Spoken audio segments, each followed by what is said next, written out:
spent the last year doing data collection, public outreach, and other tasks to basically analyze what the existing conditions are within the city and where we can improve and go from here. To do that, we've brought in a consulting team from Kittleson and Associates, and they have subcontractors with a firm called Herbsworks, and they will be on Zoom tonight rather than in person. But here we have Nick Foster sitting next to me. He's with Kittleson, and we'll be kind of presenting the PowerPoint showing the update of where we're at now. Okay, for one quick second, Lily, did we get anything working? Okay, so just so the folks in the audience, anybody that may be online, right now the online portion is a little bit having some issues. Lily, Ms. Alarcon, sorry, Lily's working on it. So there may be some of you folks that can actually hear it and not see it. I don't believe YouTube is still down completely, right? But it's being worked on, so we may be able to hear people but not see people. With that,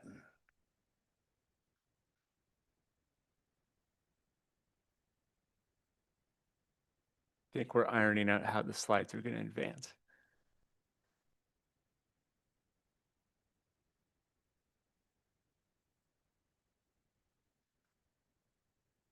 no, you did not say that. Yes.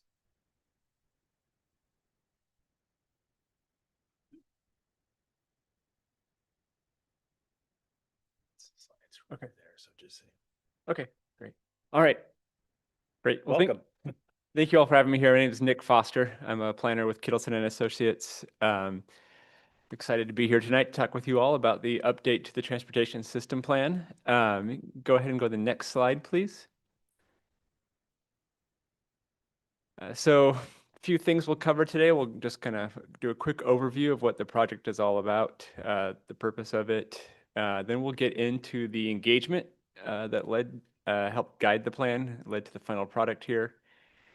And then we'll do an overview of the major components of what's actually in the final plan. And then I will turn it over to our teaming partners at Herbsworks to talk about some of the code amendments that will be coming for you with the adoption. And then we'll move on to our next steps. Go to the next slide, please. We want to make sure that the council and planning commission have plenty of opportunities for questions. So feel free to jump in on any slide as we're moving forward. Great. So yeah, transportation system plans, they are meant to be, long range forward looking plans. Not all survive nearly 30 years as the last one here did. Sometimes they're updated more frequently, but again, it is supposed to be a longer term look and, what are we going to build out over the next 20 plus years? They cover all transportation modes, mostly primarily focused on surface transportation, but touching on a range of different modes too. It's a higher level plan, so we get into a vision, setting goals for this transportation system in the city, then resulting ultimately in a prioritized set of projects to move forward with, and some discussion of potential funding sources. The scope of the transportation system plan is all public roads within the Hermiston urban growth boundary. So that does include ODOT and Umatilla County roads in addition to city-owned roads. And we did capture the expanded UGB area from this past fall within our study area too. The project started in late spring of last year, but really got going over the summer where we did our existing and future conditions analysis. And then in the fall, we got into some engagement work, developing a vision for the project and beginning our actual project and plan development work, which really culminated in the wintertime with some more outreach on our draft set of projects and plans, and then moved into the draft transportation system plan itself, which is what we're here to talk about today. So this here is the vision statement that was drafted for the transportation system plan. This was not necessarily just developed by us on the project team or city staff working alone, but was run through an advisory committee made up of different members of the community, ranging from city staff to schools to other community members as well, partner agencies. So this vision statement was run around, and I just want to emphasize a few parts of it, which is the safe, efficient, and reliable network is really what we were going for here, and I think you'll see that in the resulting projects that have come up in this plan. We also defined 6 guiding principles shown here on this slide. So these were used again to develop projects and then also to prioritize the projects too. So we also scored projects against these different criteria, generally keeping them all in mind as we work through the draft projects. Any questions on the overall vision or anything before we talk about engagement? Great, okay. So community engagement was a big part of this plan. We did 3 separate rounds of outreach here in the community, 2 of which involved 5 in-person events. The final round of outreach was online only, and there was virtual open houses and surveys for each of the 3 rounds of outreach. Through that, we were able to connect with well over 100 people through the in-person events, at least that we recorded. That number is definitely on the low side since not everyone made a little mark for every person they talked to. We did our best to keep track of it, but we know we connected with well over 120 people through the in-person events and recorded over 260 comments through our online outreach as well. We also had 3 meetings with our technical advisory committee. That's the group I referred to earlier that helped craft that vision statement. We met with them throughout the project at key points, and they really helped drive forward the projects we see here in the final plan. Now I'll walk through each of the rounds of engagement and a little bit more detail. So our first round was this past fall, about the end of September. We did 2 different youth workshops at elementary schools here in town. And then we also had, we reached out to the FCCLA group at the high school, and they also participated in our online open house. We got a lot of comments from them as well. So we had very good student engagement in that round of outreach to capture that perspective of what it's like to travel around in the city when you are wholly reliant either on your own 2 feet or other people for getting around. So it's a good perspective to get. Then we also did outreach at the high school football game. The city also did some outreach for us as well at Melon Fest. And we had our project website and virtual open house running. The purpose of this first round was just to get an idea from people of where do you see challenges today in the transportation system and what would be your priorities? If you were in charge, what would you prioritize to improve transportation in Hermiston? And the little icons you see there on the bottom of this slide highlight some of the key findings. What people wanted, it was more better sidewalks, off-street trails, better street lighting, and more local street connections, other ways to get around away from the main roads. Our second round of engagement was when we presented the first set of draft projects. We did in-person outreach at the tree lighting celebration. We were able to sneak outside and get most of it in before it started precipitating on us and got a few of our boards a little wet, but we were able to get good outreach during all that. We also had our virtual open house and website. Part of this, we did a in-person budgeting exercise. Some of you who were at the tree lighting ceremony may have seen that. We had multiple buckets set up where people were given $100 in $20 bills, fake $20 bills. And we asked you, if you were a city manager, how would you spend this money on improvements to intersections, to bicycle and trail projects, to walking projects, or to roadway projects? And on the screen here, you see the results of where people put the most money, intersection projects rising to the top. We did have some people just who thought they had to put the money in to get a candy cane or the gold coins lying around. So we tried to pull that out afterwards when it was obvious they just thought they had to play the game. But for the most part, people took it pretty seriously, and we really enjoyed it. We did a similar exercise online, but without the fake money or the real candy. And the prioritization came out a little bit different. Roadway projects popped up to the top, followed by walking and intersection projects and bike projects at the bottom. It's probably worth noting that online it didn't emphasize that roadway projects also included some projects that would also include sidewalk improvements and things too as part of them. So it was a little more comprehensive idea of what a roadway project is from the online version. And then we had maps up of our draft projects. People placed stickers where they had priorities, and that tended to be on the two state highways, but also Highland and Orchard, especially their intersections with First. Pumpkin Center Road and the Umatilla River Trail also received multiple dots and comments as priorities.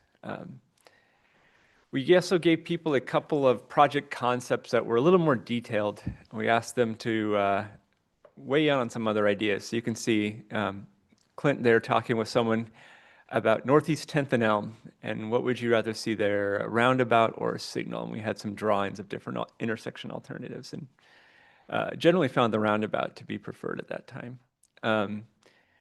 We also looked at different options. That's the board to Clint's right there on what to do about the Orchard Avenue First Place area. This was a area a lot of people wanted to talk to us about. And we gave them 4 different options. The one they preferred the most actually involved disconnecting Orchard Avenue from US 395. So cutting off that connection there to remove some of the weaving traffic that's coming in from 395, making that left down First, and making it difficult to turn from First back onto Orchard. And granted, this was not the purpose of this plan, was just to do these 2 particular projects, but it does give us an idea for future work of what people are interested in these areas. And then finally, our third round of outreach was to present, here's the refined set of projects, what we learned after meeting with you all. And we also developed 10 projects in further detail, and we presented those, and we asked people for their feedback on them, and generally found projects at First and Highland, and then reconstructing 4th and 10th Streets, both popped up as the highest priorities in people's mind in that round of outreach. With that, any questions on the engagement done for this project? Yeah. Would you mind, in summary format, explaining the difference between a pedestrian project and a roadway project? Yeah, great question. So roadway project in this plan is generally anything that involves rebuilding, extending, or building a new road of some kind. They sometimes include, and we'll get to this actually here in a slide or two, they sometimes include the addition of sidewalks as part of the modernization of the road. A pedestrian project, but that's not the only thing it includes. I guess that would be the difference, is the roadway project may include new sidewalk, but as part of that project, it's also including maybe turn lanes or other elements too. A pedestrian project is a standalone. We are just filling in sidewalk gaps or adding a trail of some kind. If I may, Mr. Foster. Yeah. Clarify on your last slide there. You mentioned 3 intersections, First and Highland, then 4th, and then 10th. First and Highland would be west first, and then 4th and 10th would both be east, 4th and 10th? Correct. Okay. Yes, thank you.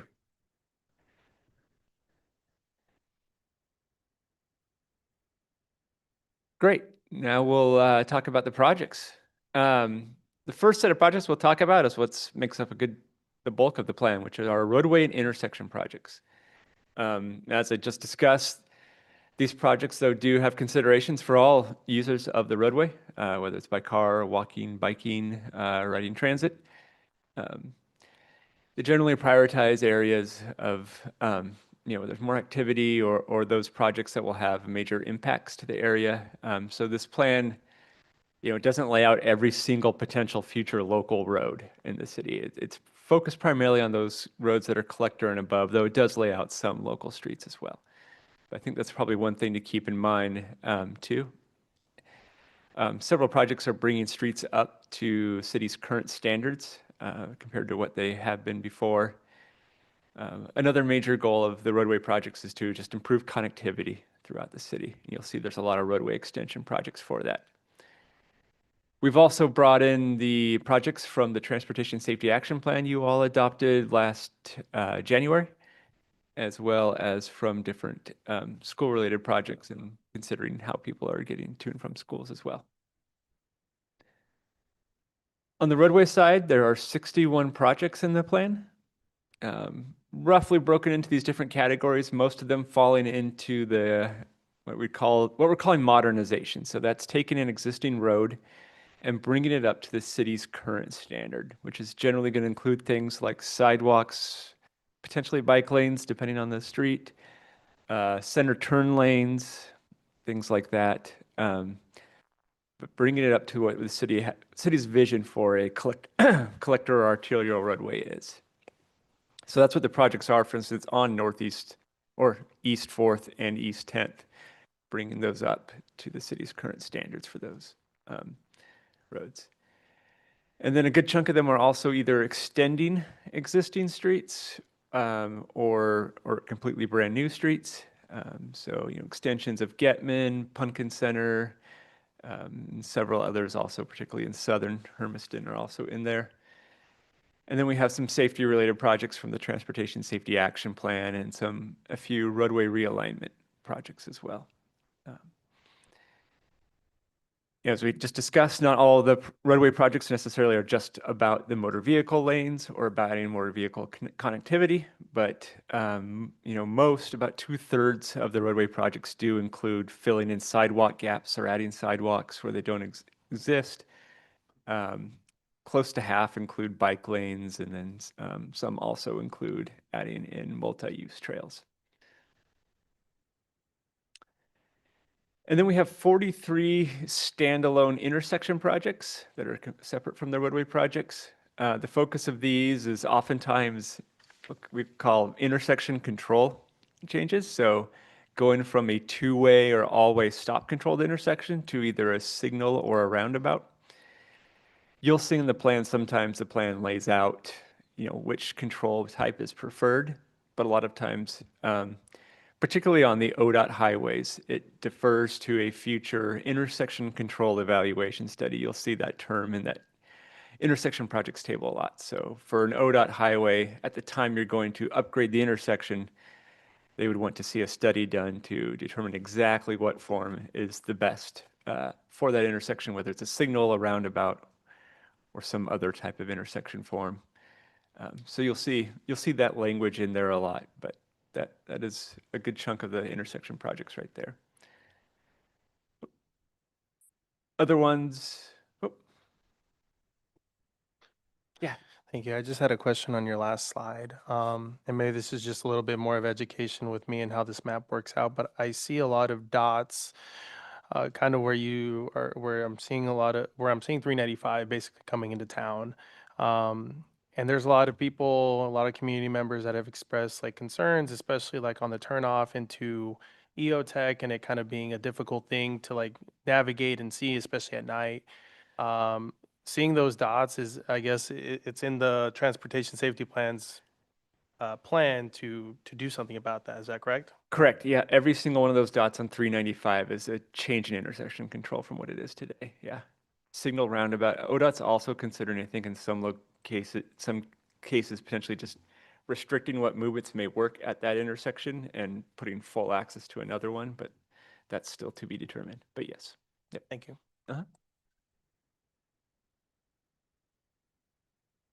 All right, and then on the non-project side, we also have what we call programs and plans. So that includes making some changes to the city's functional classification map for the roads, which dovetail with future visions for the street and how wide lanes are and things like that. So matching up roads to how they actually function today compared to what they did when the classification was previously defined, matching the federal classifications too. which is important for funding. Let's see, increasing setbacks for residential uses, developing some standards for street connectivity for new development, piloting the use of permeable materials for off-street parking. That would be a future code need. Making some updates to the city's standard street cross sections to build a little more flexibility in to them. And then potentially working with ODOT to look at alternative mobility targets on Highway 395.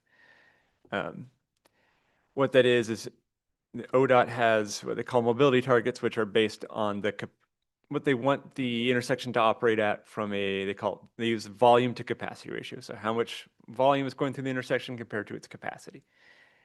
And they set these targets kind of statewide based on their classification for them. 395-207 is projected to not meet its target in the future, sometime in that 20-year horizon. Probably, I see it, one head nodding, not a surprise probably to most of you who drive through there. It's approaching it today. And the question you run into, and we'll see, like, we're also projecting Gladys will be getting close to its target in 20 years too. And again, how development occurs could change that. It could accelerate that or make it different. So, your options then become, well, do you add turn lanes or something like that to the intersection to meet the targets? Or do you say, hey, some of these areas are just built out and we don't want to impact the surrounding land uses. It's going to make it costly. And so we modified that target. Those are in use. There is a process the state has for defining those. And so we do have you'll see in there a program or plan to work with ODOT to do a further look at Highway 395 and future circulation, especially around the downtown area as well. Just kind of take a holistic look at over the long term, are we going to make these intersections bigger or do capacity improvements, or are we going to say we're going to rely on expanding our local street network to kind of provide that capacity? And then finally, you'll also see in there's a program to change the threshold at which the city requires a transportation impact analysis. It drops the minimum number of trips down a little bit, makes it consistent across city documents, and generally puts it in line with other cities of similar sizes in the area too. Yeah.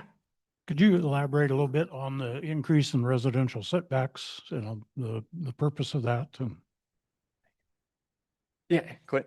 So one of the things that we've addressed a lot over the last few years are citizen concerns with large trucks extending over the sidewalk. And that's because we have a 20-foot setback now on driveways from the property line. We're looking at increasing that to 25 feet to accommodate the large vehicles that do create a sidewalk connectivity issue. Additionally, when we are looking at houses that butt up against an arterial or a collector, we're thinking of increasing basically the sidewalk width to create more of a buffer space so that you don't have travel lane sidewalk fence, increasing that area to create a buffer strip for plantings to make it a little more comfortable to walk on. so in other words, to help a little bit with parking issues that we're seeing crop up in the residential areas. Correct. Okay, thank you.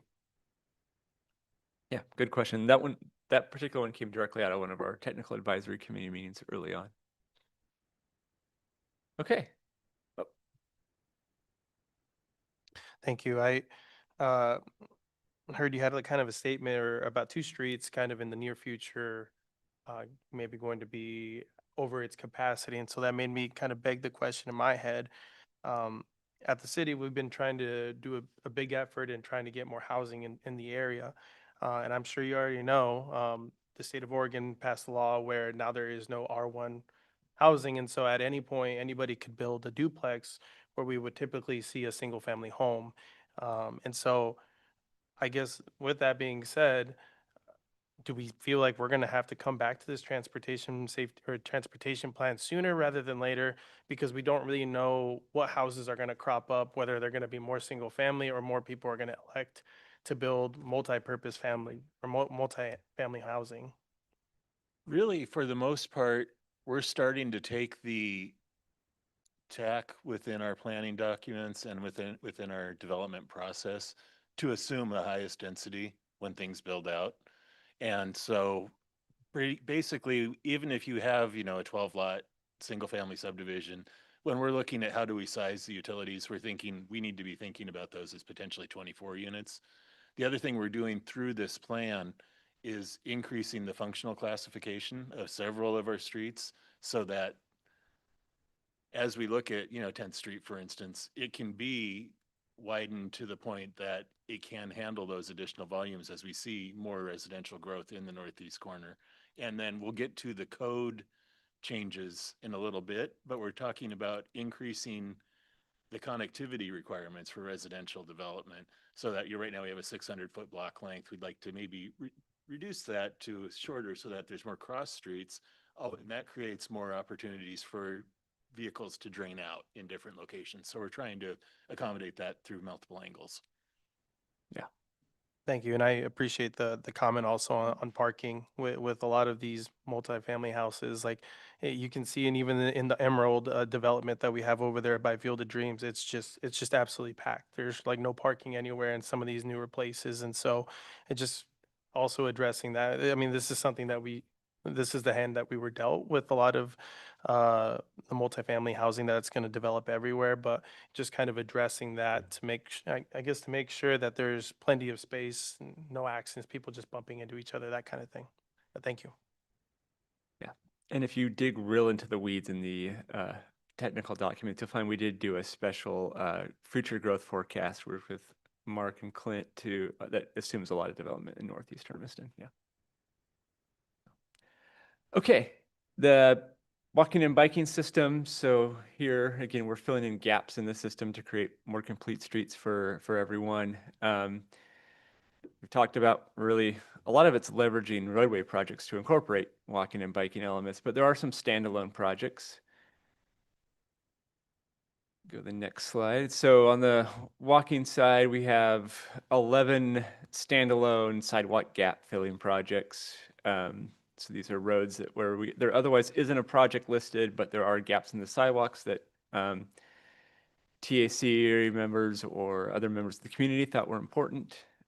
We have 10 projects, 21 projects really that are focused on crossings. 10 of those, 11, read my numbers right. 10 involved curb extensions in the downtown area to kind of shorten those crossings up, sort of like what you have here just outside of City Hall with the new street here. And then again, you have 40 roadway projects with sidewalks, 11 with multi-use trails. Then on the bicycling side and the trail side, you have 4 standalone bike lane projects, 18 total trail projects, plus again, a number of roadway projects that have either trails or bicycle lanes as part of them. You might remember from the Parks Master Plan that it includes trail systems, and Kittleson has been working with the Parks Master Plan documents that have been adopted so that those projects are incorporated into this new document. Yeah, that's a very good point, Clint. Most of the trail projects come from that Parks and Rec Master Plan. And then on the programmatic side, so again, updating some of those street cross sections to incorporate the latest in design for people walking and biking, and then come up with a program and process for enhancing crossings and filling in sidewalk gaps on school routes. On the transit side here, so we did pull from the Umatilla County Transit Development Plan as well as some planning work that Kayak has done. Identified 4 potential mobility hub locations from those documents. So that would be areas where there could be connections between different transit services or other types of transportation provided.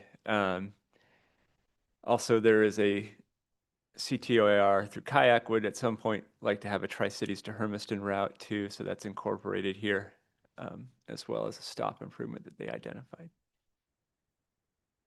On the programmatic side, so developing a program to improve transit stops throughout the city.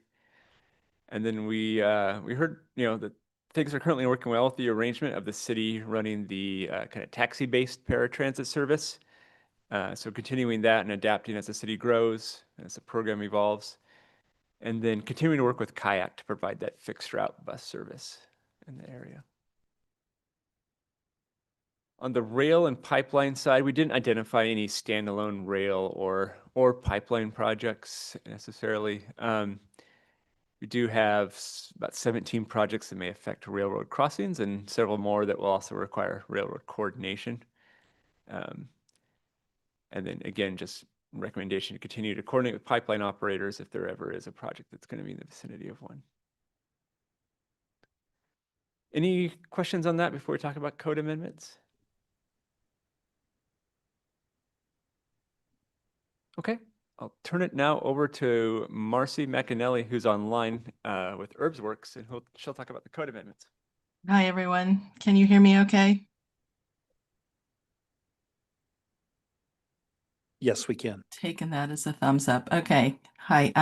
Yeah, one of the last steps in the TSP is to update the land use code and related codes so that they kind of match up with certain aspects of the TSP.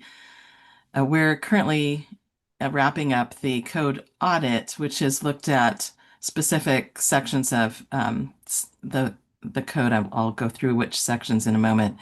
But the next task that follows this is the line by line amendments where we strike through text or amend text with new text or new chapters and provide that for the Planning Commission to, adopt and for adoption. Our focus in this project is the residential neighborhoods, and that's kind of well timed in that it will set the stage for getting your streets and connectivity requirements updated so that when you do make way for the duplexes and the middle housing, and I understand you have another state grant for code updates related to middle housing, these changes will go hand in hand with those land use changes.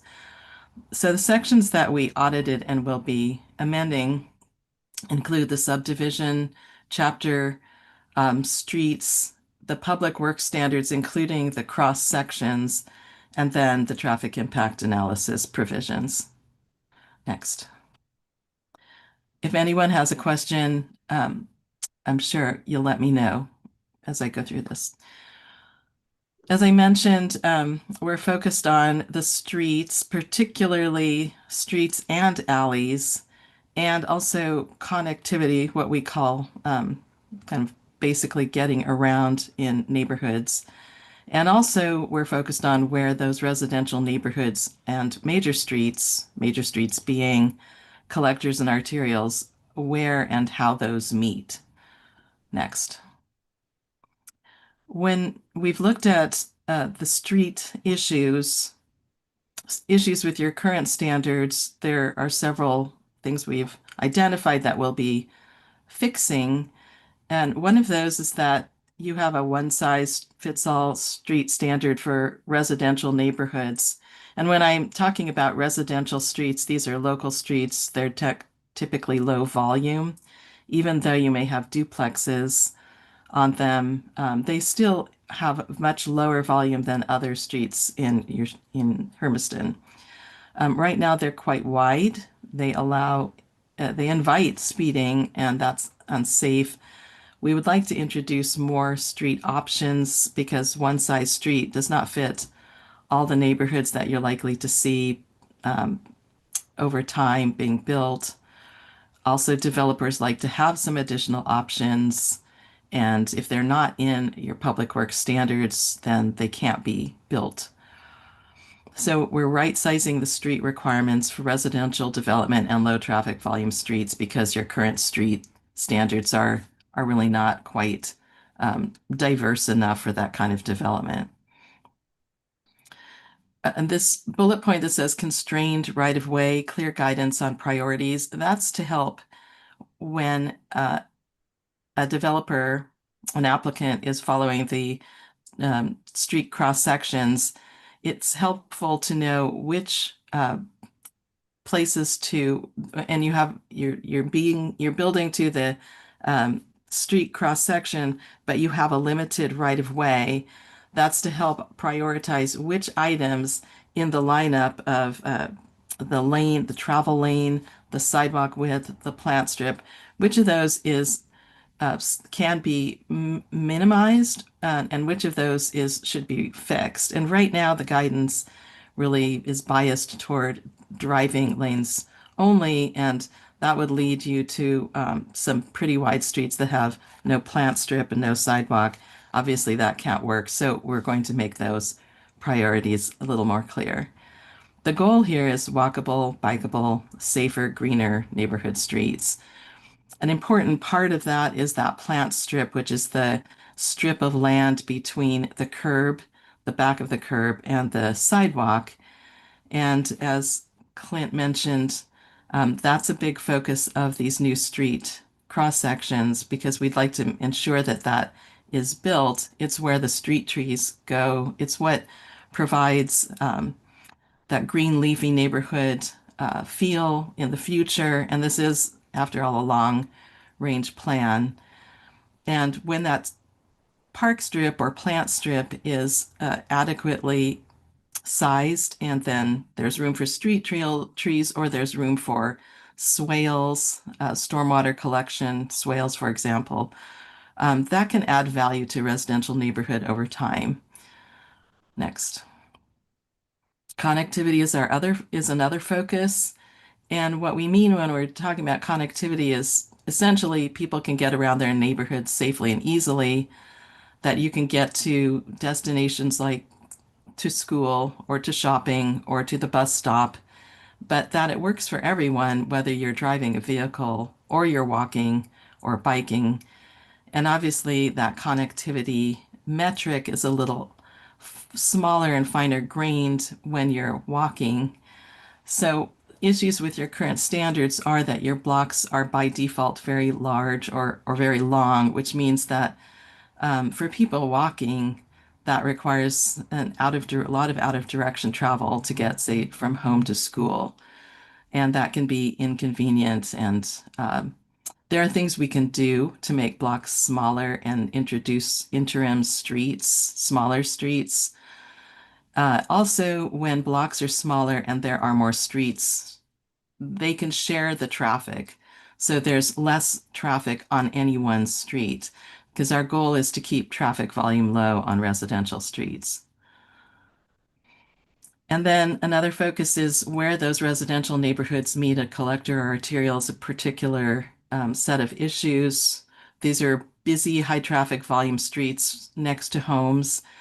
In these conditions, that park strip or plant strip becomes a very important part of the street design. It's an important buffer.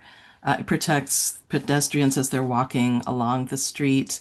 And as Clint mentioned, in a way that the street cross section today defaults to a curb, a sidewalk, a fence.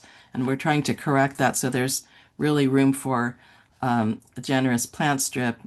Street trees and landscaping are very important here to provide that buffer between people walking, using the sidewalk, whether they're waiting at a bus stop or they're walking along the street.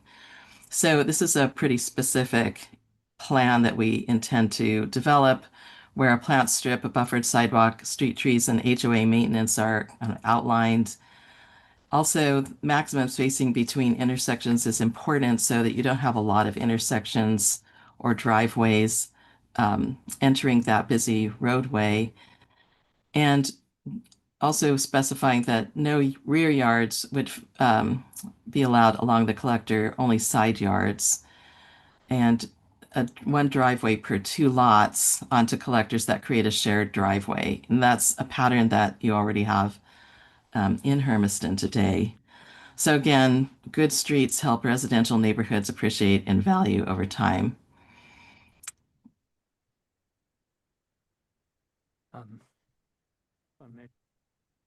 So a lot of that wasn't in any of the TAC discussions or anything else, just right sizing streets, et cetera. So I am not comfortable with just a general discussion with that without seeing a lot more specifics. Yeah, we will be doing that, producing more specific standard drawings as we move forward. Uh, One of the things that I've recommended that we consider also is with the street standards is basically moving them to an appendix of future amendments because some of them are good ideas. Whether or not they're ready for adoption today, I don't know. But I think that having them while this project is funded for a future project that Hermiston could look at might make sense. One thing I wondered, kind of following up on that, about right sizing the streets and making the streets narrower, on-street parking becomes more of an issue. We do have, like, I was thinking about, this is Pine or Bell Park, which has no parking right on this side, closest to the park. Was there any thought about if you are right sizing the streets, making them narrower, prohibiting parking, prohibiting on-street parking? Yeah, that would pretty much have to be a consideration. I didn't hear that question. I'm sorry Just a that, reminder, everybody, we do need to be speaking into the microphone so that the listening audience and everybody here can hear you. Marcy, the question was from one of our planning commissioners, and he was wondering with the narrower streets with the right size street, if there would be a potential for parking restriction to only one side of the street. And I said, yes, that would be a consideration. agree. Jackie? My question is about the alleys, especially in the downtown corridor here. How do you propose to deal with those? This project won't actually be dealing with the downtown alleys, just the alleys in the residential neighborhoods. This would be if a developer chose to do alleys in the, this would be a new standard, not for existing alleys. Well, that does nothing to alleviate the problem then. That would definitely be a different project. Okay. Other questions? Okay. Continue on, sir. Or ma'am, whoever's next. Yeah, thank you, Marcy. So that wraps up our presentation. So for next steps, we are working with the city and ODOT to finalize the transportation system plan. Well, not necessarily finalize it, put it into that adoption draft form that will then come to you all here in the next month or two, and go through your adoption process once we get everything hammered out and have it ready for its appropriate noticing with DLCD, since it will be an amendment to your comprehensive plan. Clint, I don't know if there's anything else you want to add on those next steps and what they can expect. We'll probably be looking, as it says here, I don't think in spring. I mean, there's only a couple of meetings that we would even have available in spring. This would definitely be a summer adoption. And it will go before the planning commission. It will go before the city council as a comprehensive plan amendment. And then the code amendments would be treated as a separate amendment to the code, operated through a different process. That's called the legislative amendment. We'll be noticing them out as they come up.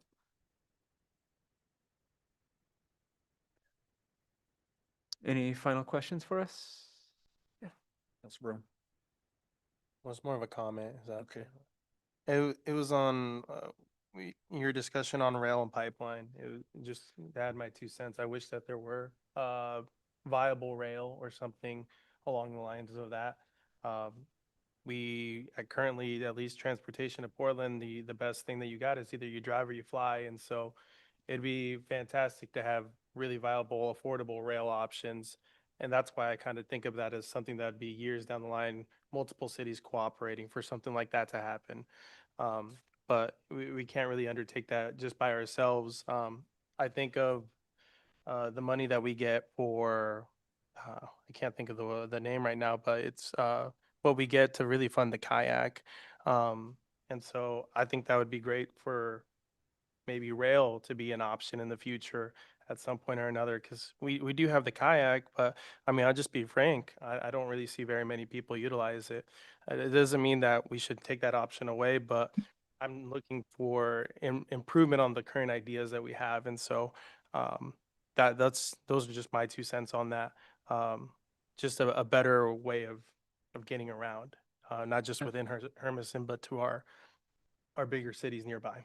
I know at the federal level, in 2025, they were talking about revitalizing or reconsidering the Portland to Boise route. I'm not sure if there's been any progress on that or not with Congress.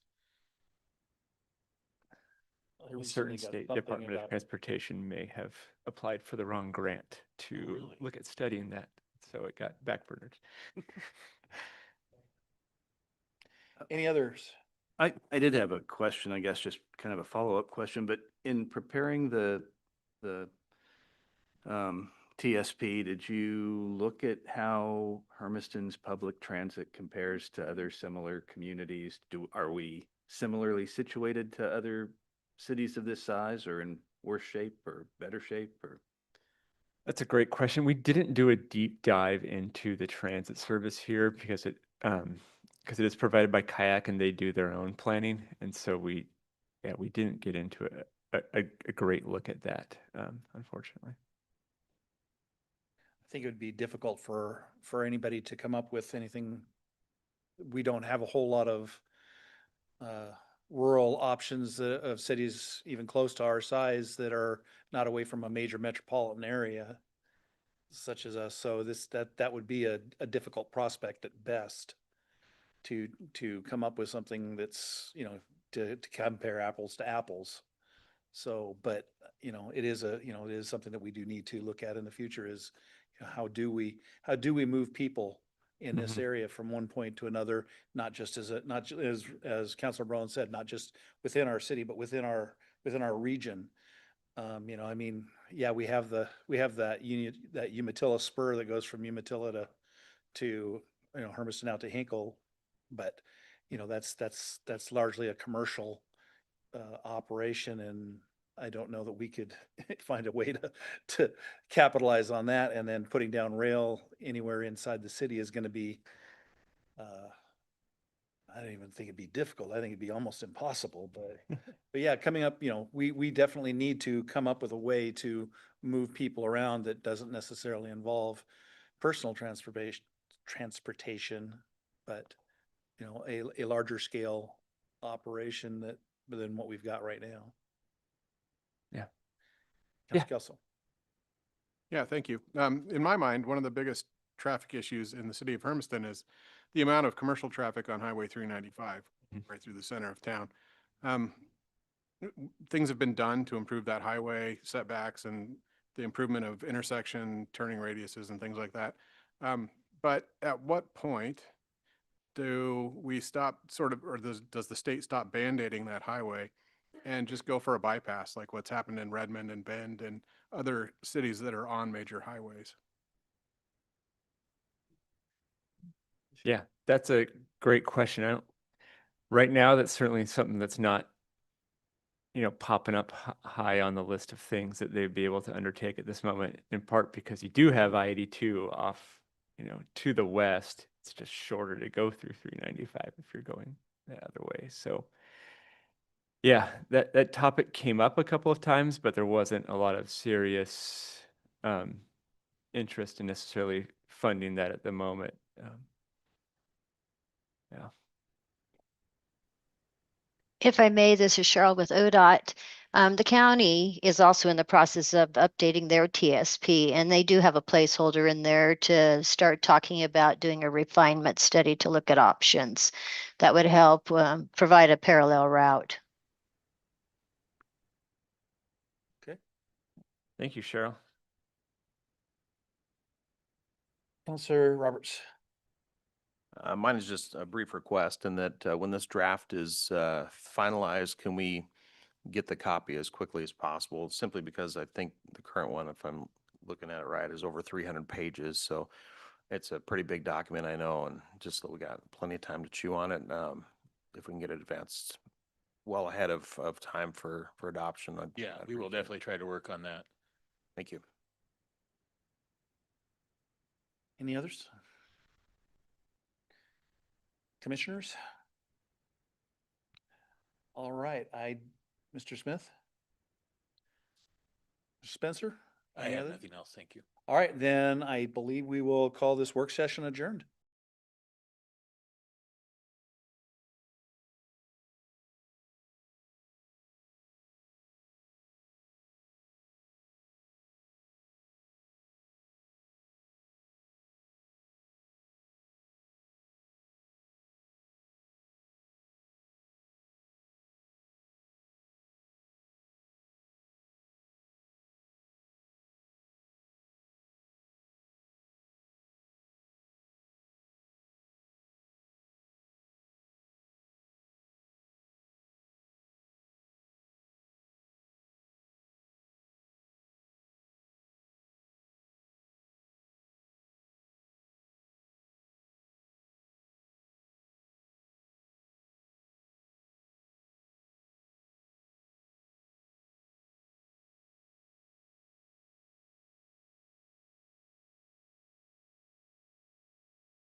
Settled is my middle name.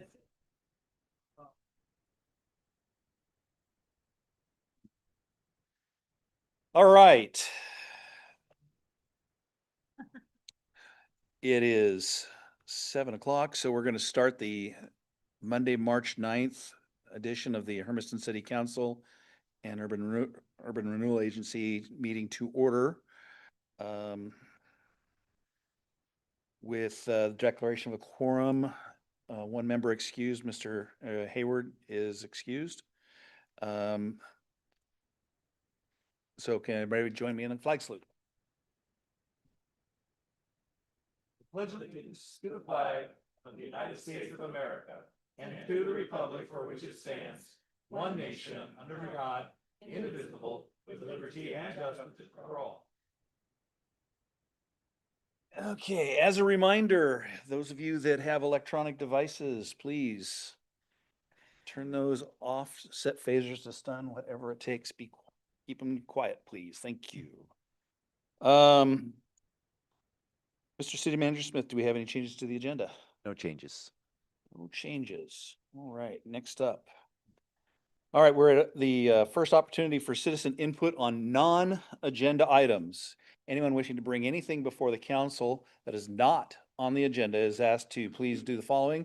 Limit your comments to not more than 5 minutes. There will be a timer. State your name and place, address of residence, and direct your comments to me. Anyone? Seeing none, moving on. Consent agenda items. Consent agenda items A through D. Do we have any council questions on consent agenda items A through D? Seeing none. Public comment on consent agenda items A through D? Council comments? All right. Does council wish to remove any items? Seeing none, can I get a motion to approve consent agenda items A through D? So moved? Second. Moved by Council McCarthy, seconded by Councilor Duran. Roll call. Yes. Yes. Yes. Yes. Yes. Yes. Yes. Motion passes unanimously. Congratulations to Mr. Wolverton and Mr. Gutierrez for their appointments to the 2 standing committees. Remember, we still have lots of committees available. For an opportunity to help shape this city. No items removed from the consent agenda. We'll move on to resolutions. Resolution 2411, establishing Hermiston Enterprise Zone. Mr. Smith. Yeah, Mr. Morgan will present the item. Mr. Morgan.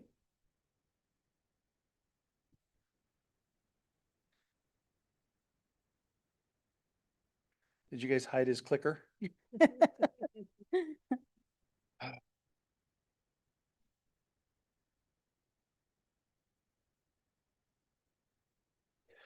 All right, Mr. Mayor, members of the council, this evening we're asking you to approve Resolution 2411 pertaining to establishing a new Hermiston Enterprise Zone. So important to understand, Resolution 2411 creates a new enterprise zone that we'd be referring to as the Hermiston Enterprise Zone. This new zone would replace the existing Greater Hermiston Enterprise Zone as of July 1st. The existing Greater Hermiston Enterprise Zone has been in place and active since July 1st of 2016. The Enterprise Zone law at the state allows for enterprise zones to be in place and effective for 10-year increments. And so the Greater Hermiston Enterprise Zone is expiring here at the end of June. So what we're asking this evening, in one sense, is replacing that zone, but it really is a totally new zone. And so I'll get into a little bit about why there's differences, and it's not really correct to say that we're just simply renewing the enterprise zone. It's creating a whole new zone. First off, we'll go through a little bit of background and basics on what the enterprise zone is and what it is not. Sensitive. Probably the most important thing to understand with the enterprise zone is at its core, the underlying foundational purpose that state law allows for the enterprise zone program to exist is first and foremost a jobs program. So it is to incentivize businesses to create jobs in local economies. So that's number one, the driver of the program. After that, the enterprise zone program has gotten a lot more complex and convoluted over the years as the legislature's chosen to add more and new things to the law. And so there are some other components that allow for incentivization for businesses to not only create jobs, but additionally additional incentives to incentivize higher wages than otherwise would be the case.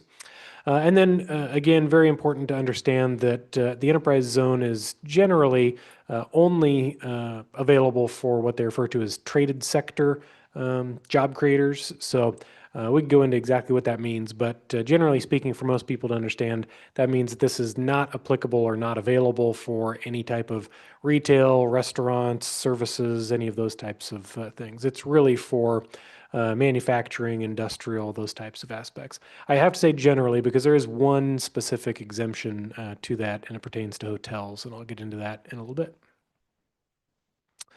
So the enterprise zone legislation, as I mentioned, is pretty complex and convoluted, but there's multiple different programs and options that you can engage in underneath the enterprise zone program. And this is not even all of them, but these are the ones that I'll get into because they're the most prevalent to Hermiston.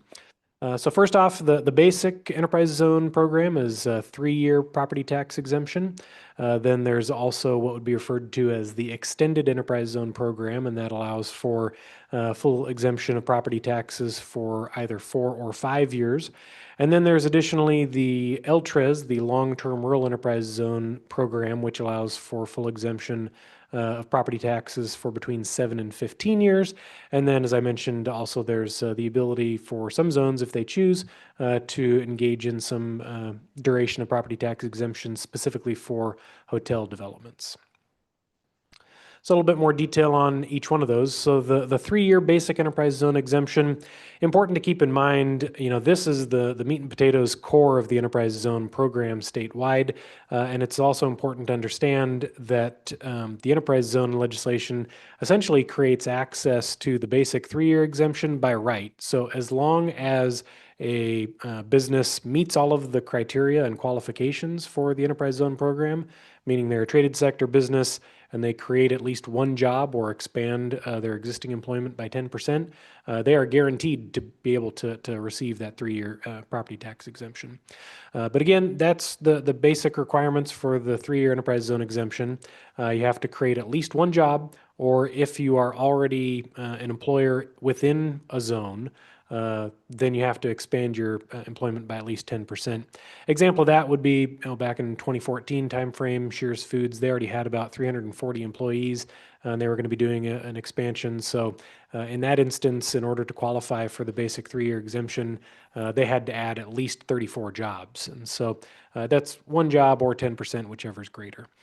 For the basic 3-year exemption, there are no wage requirements. So you got to create at least one job or expand by 10%. And those could be minimum wage, I suppose, if you wanted to, but we typically don't see that around here. And then just some examples of some that have received the 3-year exemption. We haven't seen any or approved any in almost 10 years at this point. So we have seen a lot of small industrial development, but we have not really engaged in granting any 3-year exemptions in the last 10 years. Maybe. Okay, next one, the extended enterprise zone program, the 4 and 5 year. And this kind of just builds on itself. So again, still have to create at least one job or expand employment by at least 10%. But this is where you start to get in some additional requirements in order to access that property tax benefit. In this case, the compensation, the total compensation, which is both the wages and the cost of any benefits for the employer, has to equal at least 130% of the countywide average wage. So the total compensation has to be at least 130%, but just the wage portion alone has to be at least 100% of the countywide average wage. So you can't pay, your employees wages that are, below the countywide average wage, but then claim that the total cost of their health insurance and other things takes you up to 130%. You have to have the total amount has to be at least 130%, but the wages at least also have to be at least the countywide average wage. Additionally, with the extended abatement program starting here 2 years ago, the legislature added in a requirement for a school support fee. And so this is a program where any new extended abatements, if they get approved, then the company has to pay an amount equal to at least 15% of what the company would have paid otherwise in total tax obligation that goes to the state school fund. And so I'll get into that a little bit more here in a little bit. So then the LTREZ, the Long-Term Rural Enterprise Zone Program, this one, again, still a lot of the same basic requirements, but additionally, it gets more detailed depending on the county that you're in and several other components. So I'll just speak to how a lot of these would pertain to the Hermiston Enterprise Zone. In Hermiston, in order to qualify currently, in order to qualify for LTREZ, you have to have a minimum investment of at least $12.5 million. And then the minimum job creation aspect is somewhat of a sliding scale. Again, depending on which county you're in, it's on a sliding scale in Umatilla County that's tied to investment. So the larger the investment size leads to a different minimum job creation aspect. And then additionally, the wages and benefits are similar to the extended program at 130 and 100%. But then additionally, the LTREZ agreement allows for the local zone sponsors to additionally negotiate fees in lieu of taxes. So for example, the Lamb Weston facility out by the freeway, they invested about $300 million in their facility back in 2018. They received an LTREZ agreement, and so they are paying about $1 million per year to the Greater Hermiston Enterprise Zone. And when you average that out over the course of 15 years, it ends up being that ultimately they are paying in fees in lieu for local government services that are equal to about 42% of what they would have paid otherwise. So they're still paying a significant amount. They're not paying any property taxes, but they're still paying nearly half of what they would have paid otherwise to support local services. And then additionally for the LTREZ program, again, beginning about 2 years ago, any new LTREZ agreements include a requirement to pay a school support fee to the state. So a little bit more detail on what the school support fee is. So it applies, like I said, to the extended and the LTREZ programs. In this case, companies receiving those benefits have to pay 15% of what their total tax liability would be to local schools. And again, important to point out, that's their total tax liability. It's not that they have to pay 15% of what they would have paid for local school levies. It's that they have to pay 15% of their total tax liability. So, for example, in Hermiston, if the Hermiston School District's permanent rate is $4 a thousand, they're not paying like the equivalent of 60 cents a thousand. Really, they're paying 15% of $22 a thousand. So really, they're paying equal to like $3.75. So they're paying an amount that's almost fully reimbursing or covering the entire amount for the local school tax rates. But it's important to keep in mind also, although those dollars are physically going directly to the local schools, it's really getting taken by the state. So the companies pay that 15% to the local school districts. The local school districts then receive that revenue and they report that revenue to the state as revenue in lieu of tax. So then the state turns around and reduces the amount that the state sends to that local school district through the state school fund directly proportional to how much they brought in. So the local school districts receive really no additional benefit than any other school district in the state. So just a little bit more background on that. This is just showing, the existing breakdown of the tax rate within Hermiston. So the way that the state school fund works, the state school fund exists to kind of equalize the amount of funding available for students across the state so that, regardless of where a student is in Oregon, on a per student basis, the operational aspects of education are relatively equal across the state. So the state school fund backfills local school districts that are unable to generate enough local tax revenue to cover those costs. So when that's the case, state school resources subsidize local educational operations. So the way that would kind of work out here is, let's imagine, you got a widget factory wants to develop in the Hermiston Enterprise Zone moving forward. Say it gets assessed at a total value of $100 million. Then the total property tax bill that would otherwise be due on that $100 million widget factory at a rate of 20 $1 per thousand. Again, ignoring compression just for simplicity. So the total annual property tax bill would be about $2.1 million. So with the school support fee, that company has to pay the Hermiston School District 15% of that $2 million that they would have paid otherwise. So they pay $300,000 to the Hermiston School District. Hermiston School District then sends that $313,000 to the state school fund. That $313,000 gets divided by all 545,000 K-12 students across the state to end up with a rate of 57 cents per student. So then the state school fund turns around and sends back to the Hermiston School District about a little less than $3,000. So it's technically correct to say that the school support fee supports the local school districts, but it's also technically correct to say that it doesn't support the local school districts any more than it does Brookings or Bend or Lake Oswego, I suppose. So that's the school support fee. And then also moving on a little bit, just talking about the hotel designation, allowing our enterprise zone to offer property tax incentives to hotel developments is not something that we've engaged in previously. A lot of other zones across the state do have that component.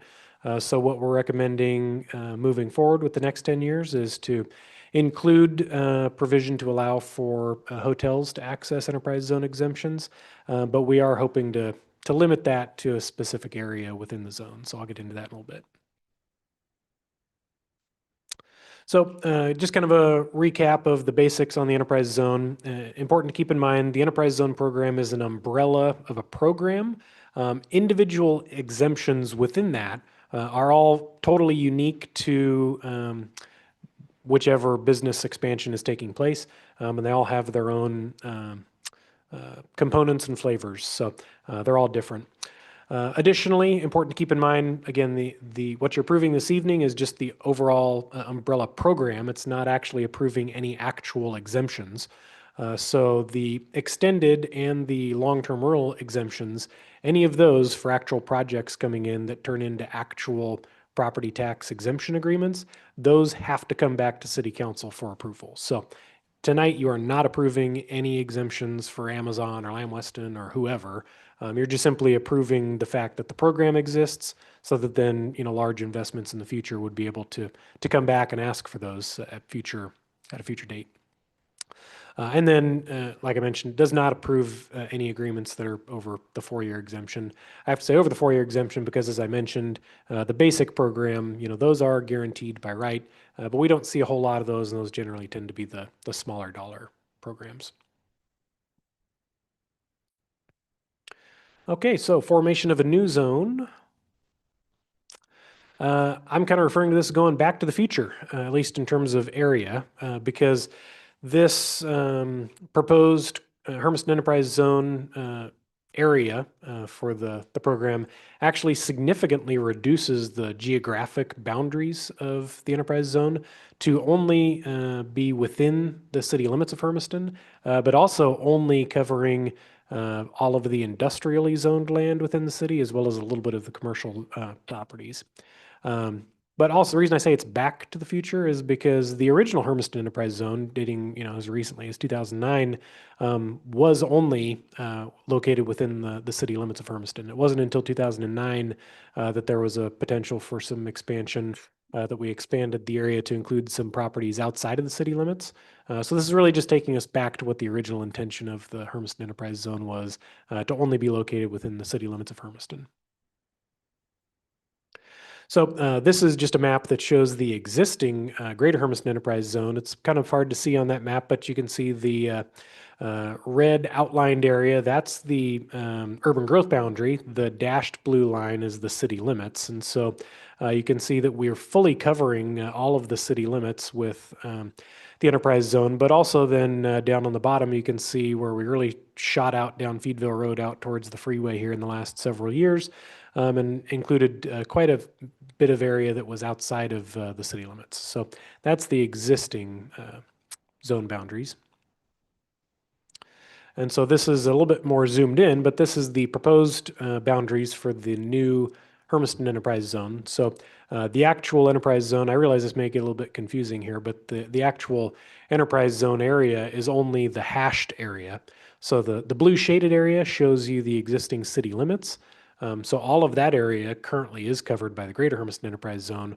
We're recommending to pull back even tighter and only have the Hermiston Enterprise Zone only cover those hashed areas. And those are areas that are either industrially zoned or in the downtown core area. We're also calling for including the enterprise zone on that area as well. And that's really specific to the hoping to include the hotel incentive to try and incentivize some potential hotel developments in the downtown core or more hotel developments. And actually, we'll go back one slide. Important to keep in mind too, what we're proposing here. This doesn't mean that that's the boundaries of the zone, locked in stone for the next 10 years. These can be expanded in the future. Enterprise zones are relatively easy to expand from a geographic standpoint, but you can't unring the bell. You can't go backwards. So that's part of the reason why we're proposing them the way that they are. We can always expand, and if we expand, then we have to have either Umatilla County Commissioners or the Port of Umatilla Commission as our co-sponsors on any decisions with the zone. But at this point, we're beginning from the tightest perspective and only including land inside of the city. The Greater Hermiston Enterprise Zone has gone through several expansions in the past, and it's a fairly simple process. So important to keep in mind, we can always expand into the future. So a little bit of background on the formal process of forming this new Hermiston Enterprise Zone. Really, we started work on this, really back at the beginning of 2025. But we went to the Port of Umatilla Commission on January 13th, where they granted their consent, which is a requirement of the enterprise zone legislation. Then on January 14th, we sent out mailers to all of the underlying property tax districts, inviting them to a public meeting to learn about the proposed Hermiston Enterprise Zone. On February 12th, we held the public meeting, and that was attended by representatives from Umatilla County Fire District Number 1, as well as the County Radio Data District. It was a good discussion. I think everybody left with a good understanding of where we're going and not too many questions. So that was a good meeting. And then throughout the month of February, and really earlier in January, we'd had a number of discussions with the school districts from both Hermiston and Stanfield, because this enterprise zone includes some portion of both school districts.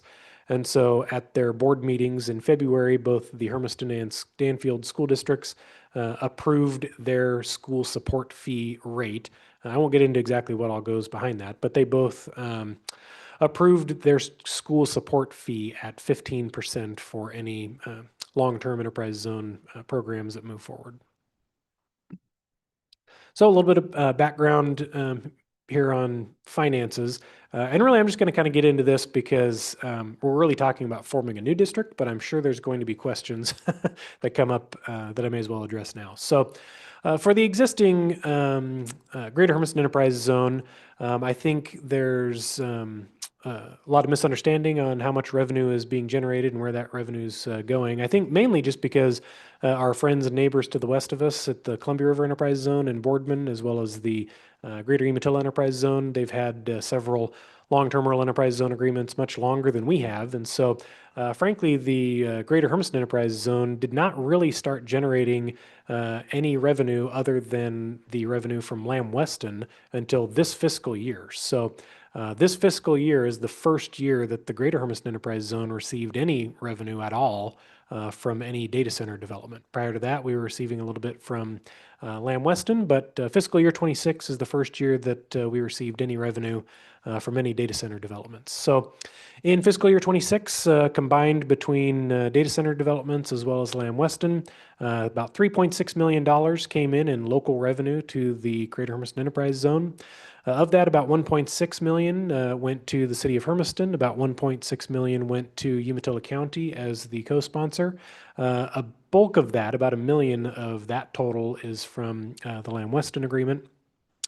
And then underneath that, in November, we cut checks to all of the other underlying taxing districts. So Stanfield School District received a check for $166,000. Umatilla County Fire District number 1 got $113,000. The Hermiston School District actually got $58,000.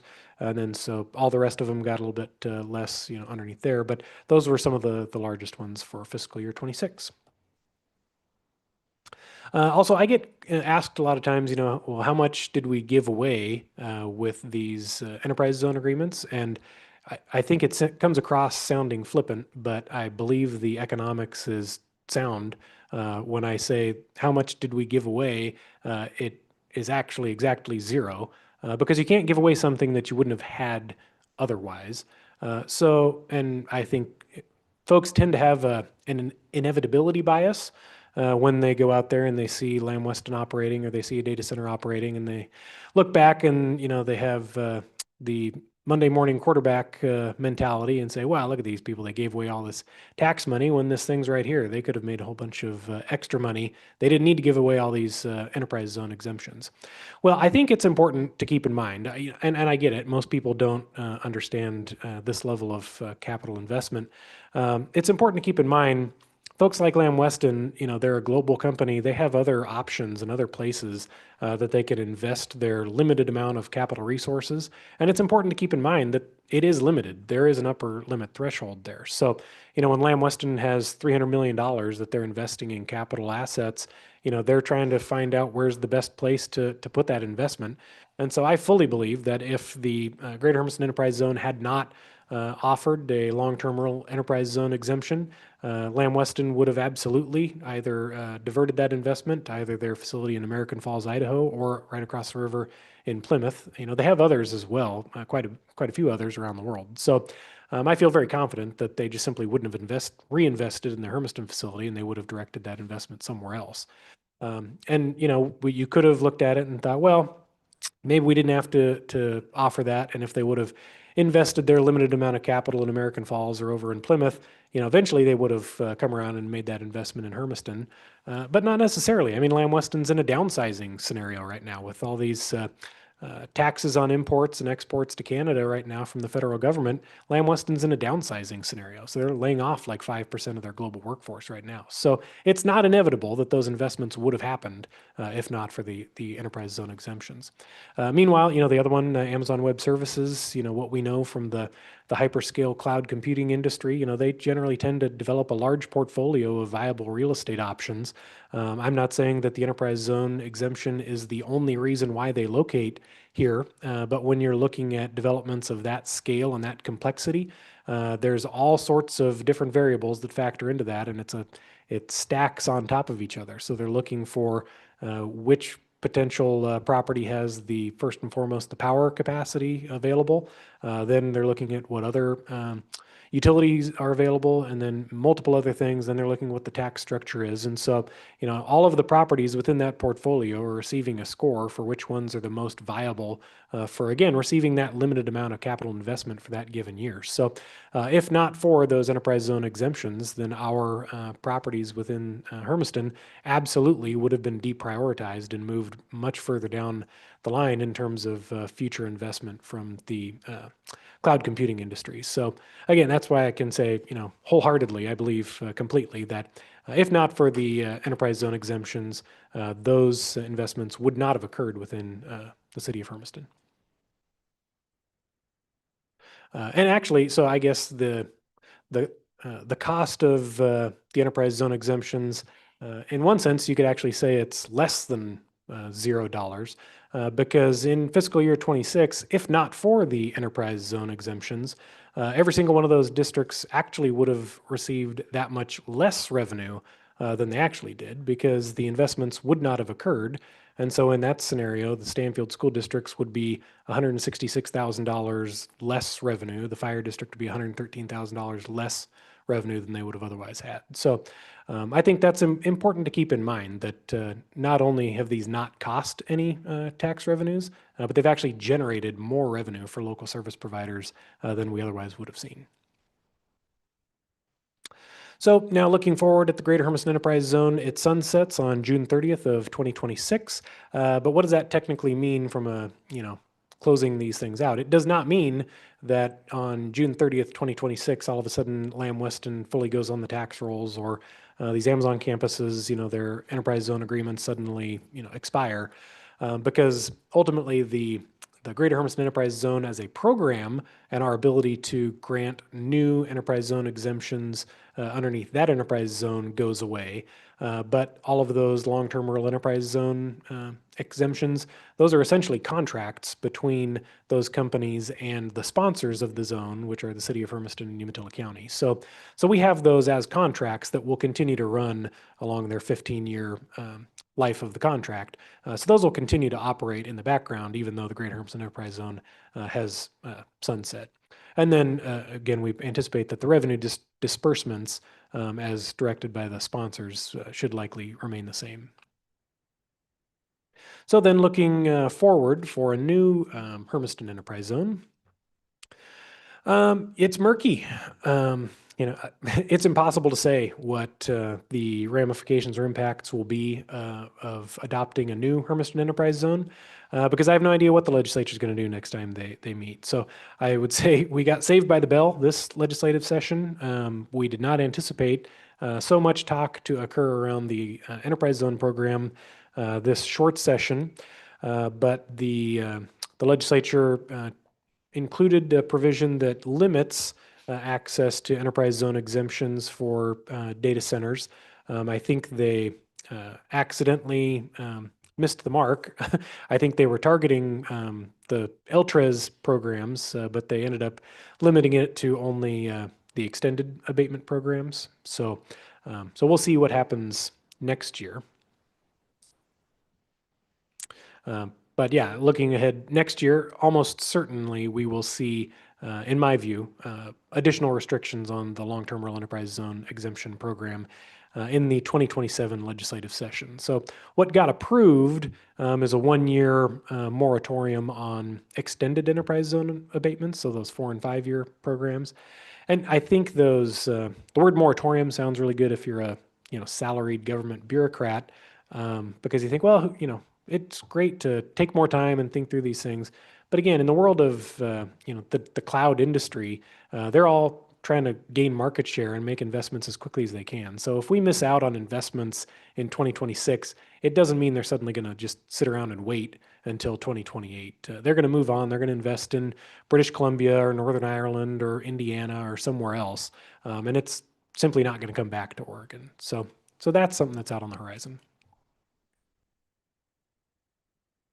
Also important to keep in mind, it'll be interesting to see how our first enterprise zone exemption negotiations go, because since our last long-term rural enterprise zone negotiations, the cost of that program has doubled with no additional benefit to local revenues, because that state school support fee has been added on. So that adds about $4 million a year to the LTRES program in terms of cost to the companies, with effectively none of that actually coming back to the local taxpayers. So we'll see. That's just right off the bat, we're already got an extra $4 million in negotiating these things. So some additional future considerations. Important to keep in mind, the fact that a data center is going to get built in the Hermiston Enterprise Zone is not inevitable. We'll have to wait and see what the market shows. Additionally, like I said, new LTRES agreements are twice as expensive as they were just a few years ago, with no additional money coming to the local taxpayers. But additionally, things that are completely out of our control, power supply capacity, that is a huge factor in data centers getting located in our region.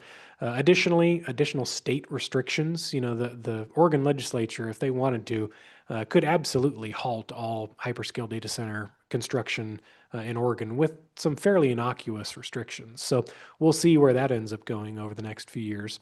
And that's where I mentioned, not all incentives or disincentives are financial. So we'll see how much the state of Oregon makes doing business in Oregon for the data center industry just more and more expensive. And so as the state makes that more expensive, it does have a factor in what that looks like for enterprise zone negotiations for us moving forward.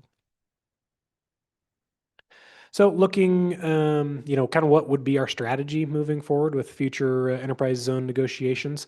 I think overarching, our target is to at least get as much local revenue as previous, keeping in mind that we're already $4 million a year behind where we're otherwise because the state's taking all of that money. So we're hoping that we can at least increase the cost on future LTRES recipients by $4 million a year, and then maybe get more from there. But then additionally, one of the benefits of doing the enterprise zone the way that we are now, with the city of Hermiston being the only zone sponsor, is that frees up a significant amount of revenue that otherwise would have gone only to Umatilla County. And so we're hoping that making that a little bit more flexible will allow us to increase the amount of revenue that we dedicate in the revenue sharing formula to what we call the additional annual fee, and that's really the revenue that goes to all those underlying taxing districts. So we really hope to significantly increase in future LTRES agreements the amount of revenue that goes to the other underlying taxing jurisdictions like the fire district, the city, the radio data district, the port, the mosquito control district, all of those other taxing entities. We hope to boost up what they receive in future enterprise zone agreements.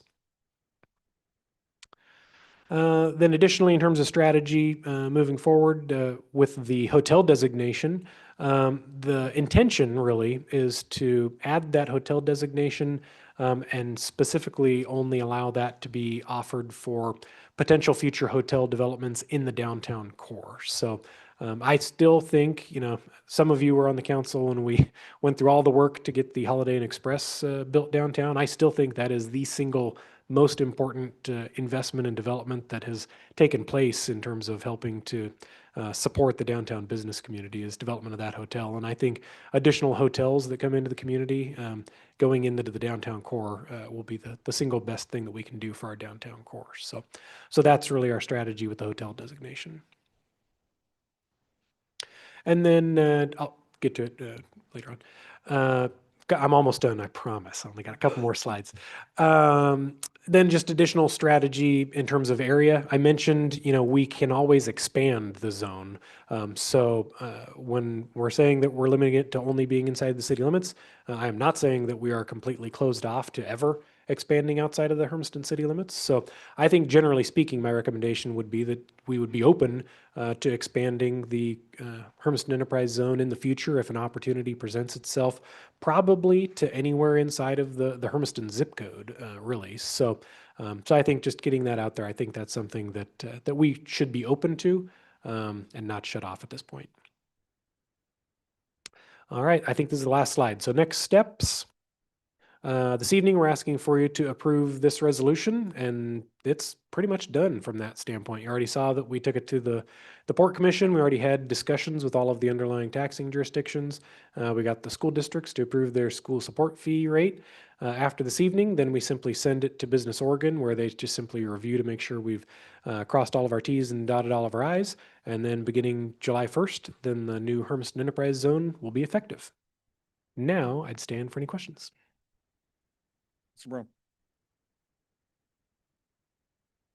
Thank you, Mr. Mayor, and thank you for the presentation, Mr. Morgan. I was really trying to hold off to the end of the presentation, but you pulled up the map again, and so that's why I wanted to ask a question. So if you could go back to the map with the enterprise zone. I just had a question about the other sections that are in the middle of town. You explained really clearly about the downtown and potentially wanting a hotel, but I see two other spots up there.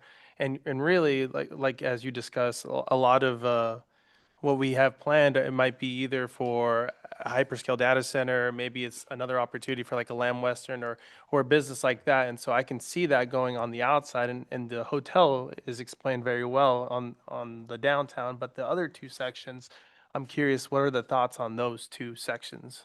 Yeah, so the thought on those two sections north of the downtown is purely that they're already zoned industrial. So we just simply said we were going to apply the enterprise zone to all properties that are zoned industrial and then also the downtown commercial core. So it's just simply because those are zoned industrial. Okay.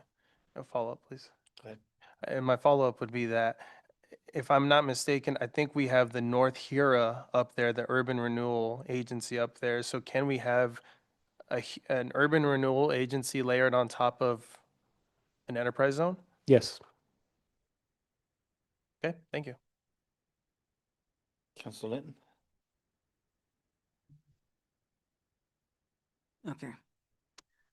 There's an article in Oregon Capital Chronicle. I don't know the date, but I think it's a recent one for this year, where it says that the Oregon business, I'm just gonna do a couple excerpts. Property tax breaks cost schools $275 million last year. That study finds. Oregon collectively lost $275 million to property tax abatements in 2024. And that's more than doubled. Also, it talks about, let me see here, because I don't want to read the whole article, that the district of Hermiston, I believe it's talking about, lost out on more than $16 million in local property tax revenue from tax abatements in 2024. So I would like to know, with the property tax, I think it's what, 60% that they pay and they are exempt 40%. Is that correct? And then is it, how many years do they have left on the current abatement that they're in? So I believe you're talking just on Lamb Weston. All of them, including Amazon. Amazon is probably the biggest one. Yeah. So far in the greater Hermiston Enterprise Zone, Amazon has only received 1 year of exemption. So that's important to keep in mind. But I suppose taking that apart a little bit, Lamb Weston, the first one, their first year of exemption was in 2019. So I believe theirs probably runs through 2035. Beyond that, what I would recommend is going and you can just Google Hermiston Enterprise Zone, and the first page that pops up will be our page for that explains every single one of those exemptions. On that page, it actually lists the dates that they come back onto the tax rolls, and also from that webpage is a copy of the annual report. And so that annual report gets into the detail of every single one of those. And so in that report, you'll be able to go and get all of that information more directly. And then one piece I would just mention, I completely disagree with the Oregon Capital Chronicles article, because again, that was the slide that I mentioned where you can't lose something that you didn't have in the first place. So I think economics is more of an art than a science in one sense. So I think they're claiming that those investments would have happened otherwise. So that's where they're coming up with that estimate of saying, here's how much money was lost. I believe that those investments would not have taken place. So I don't believe that there was any property tax revenue lost, because I don't think it would have been generated if not for the enterprise zone exemptions. I'm trying to make sure I understand what you're saying. You're saying that you don't believe that Amazon would have come to this area and built the 10 data centers that they built if they had not been given a property tax break of 40%? Yes. Is that what you're saying? Okay. Yes. You think they would have gone somewhere else? Yes. Oh, you said that Amazon has just 1 year left on their property tax break, or? No, they only have had 1 year of Oh, exemption. it was just 1 year of exemption, okay. Would you intend to limit the amount of hotels? No. Okay. Thank you. Yeah. Council Roberts? My question is also on the hotels. Would it be valuable to open that up to down along 395, like around EOTech, around Ranch and Home, where we're already seeing at least one hotel built? Would that be something to consider? The reason why I would not recommend that is because there is active interest in hotel developments in Hermiston. It is just much more expensive to do those developments in the downtown core. And so I think we could probably see additional hotels get developed down on the south end of 395 without these enterprise zone exemptions. But I think a lot of what we talk about and a lot of the feedback that we hear from folks is wanting to enhance the downtown and revitalize the downtown. And so I think if we have an opportunity to tip the scales and direct one of those investments that's already looking at the Hermiston market to make that investment in the downtown rather than out on the outskirts, I think this is our opportunity to do that because, what we've accomplished with the Holiday Inn Express, now it's almost fully occupied, every night of the week. And so that's almost 100 additional folks from out of the area that are coming and they're eating at these restaurants downtown. They're going to the coffee shops, those types of things. So that's where I think having those hotel investments in the downtown is the best thing we can do for our downtown. So that's ultimately the reason why I'm recommending it just for the downtown. Other council questions? Council Crum?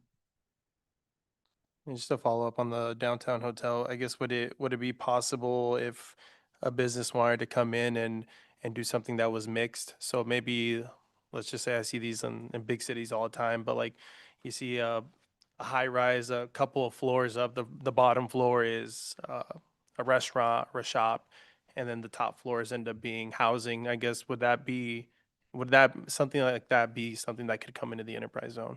I don't know, but we'll find out. Yeah. So the answer is not no, but I'm sure a component of it would probably be exempt, but that starts to blow the mind of some of our folks. So. last chance for council questions. Council Durham? So I just want to understand this better. The increased revenue that might be dedicated in the future to like the fire department, the radio district, the port and the vector, would that be instead of the schools and the other existing ones that is currently benefiting from the enterprise zone, or is that in addition to? No, I mean, I only listed those ones out, but I think the schools would still be included. So ultimately what I'm recommending is right now with like, say, the data center programs, if there's a full campus at full build out, then the two sponsors, the city and the county, both get $2 million a year. And then on top of that, for the AAF, then all of the underlying jurisdictions get some additional revenue based off of a certain value.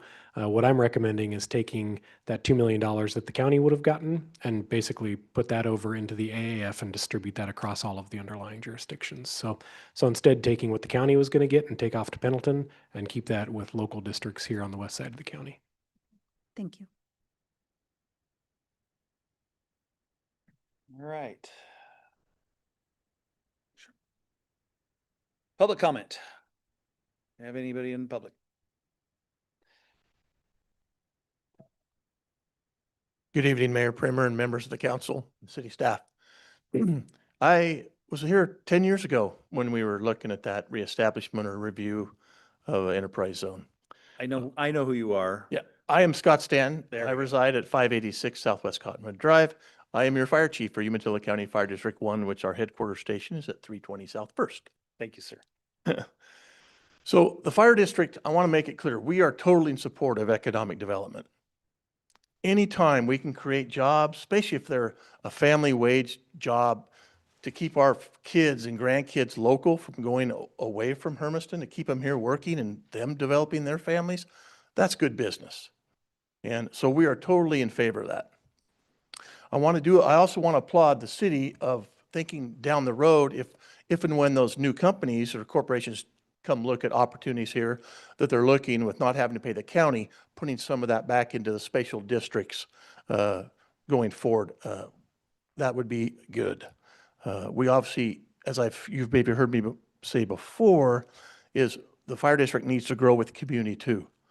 And so, for instance, like Lamb Weston, our fire marshal division, they were working with planned reviews, inspections, all that stuff before they even started building. So we're expending fees or costs of doing that, and it's based on our citizens and paying that bill. And for the record, we don't get anything for 15 years off Lamb Weston. And so I know the latest Amazon stuff, there's some infrastructure money that goes with the hosts in the county. It'd be nice if there's still infrastructure money, maybe we could get some of that. Obviously with our bond, we could not finish all the remodels we were wanting to.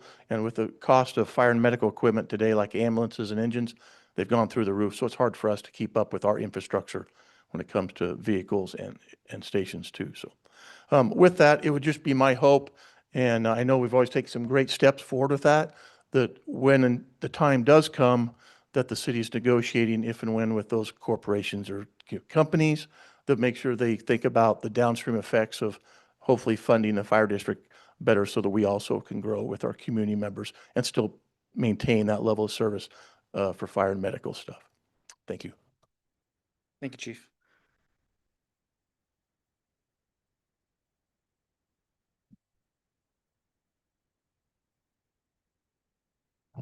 Hi, I'm Debbie Pedro, and I am a citizen of Hermiston. I live at 925 East Pine. Just a community member and supportive of our you and your considerations, and I really appreciate your presentation tonight. It was very good, Mark. Thank you. Good evening, Mayor Primer and council members. I believe that there is a great opportunity here, especially now as the city is creating its new enterprise zone. I think that's really great. I want to kind of start off with a few statistics on our Umatilla County Fire District. They respond to 6,200 calls.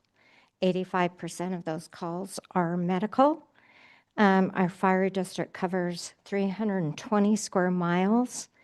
The ambulance covers 600 square miles. They also cover over 37,000 people. It's a lot.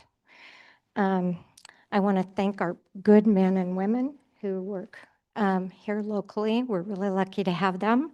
And again, I think this is a great opportunity for the fire district to be included when you're looking at funding our district. The population is growing, our workforce population is growing, industrial needs and safety needs are growing as well now and into the future. I believe that the city should consider when negotiating agreements, especially with our big industry partners, that appropriate funding should be considered for a fire district. What happens when there are tax deferments? The Hermiston continues to grow, and the fire district does not receive the funding that they desperately need to continue the safety and service that our community wants and needs and appreciates.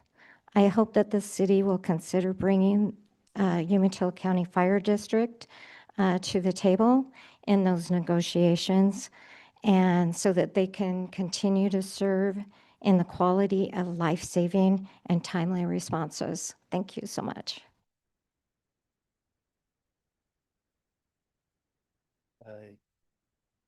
Let's let everybody get.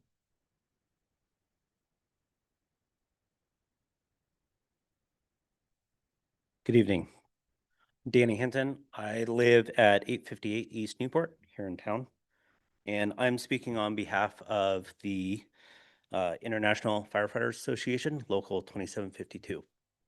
I am one of the e-board members for our local union at Fire District 1. Our union fully supports the responsible economic growth, and I do appreciate the presentation that Mr. Morgan gave us tonight.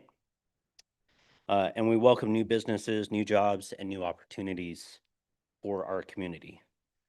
With that growth comes the increased demand on the fire and emergency services, and we see that every single day with our increased call volume. And our members feel that effect every single day on those shifts, and we work 24 hours.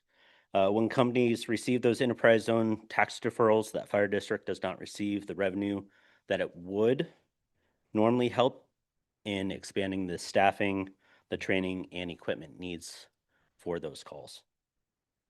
Yet our firefighters still respond to every emergency, still carry out every inspection, still put themselves in harm's way every single day for those calls, even though we do not get that support financially from those tax deferrals.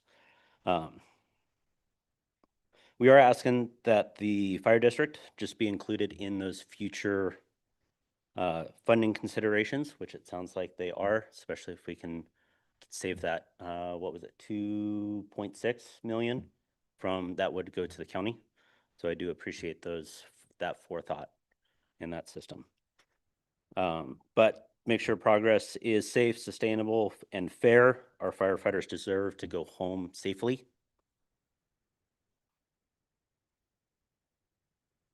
Sorry.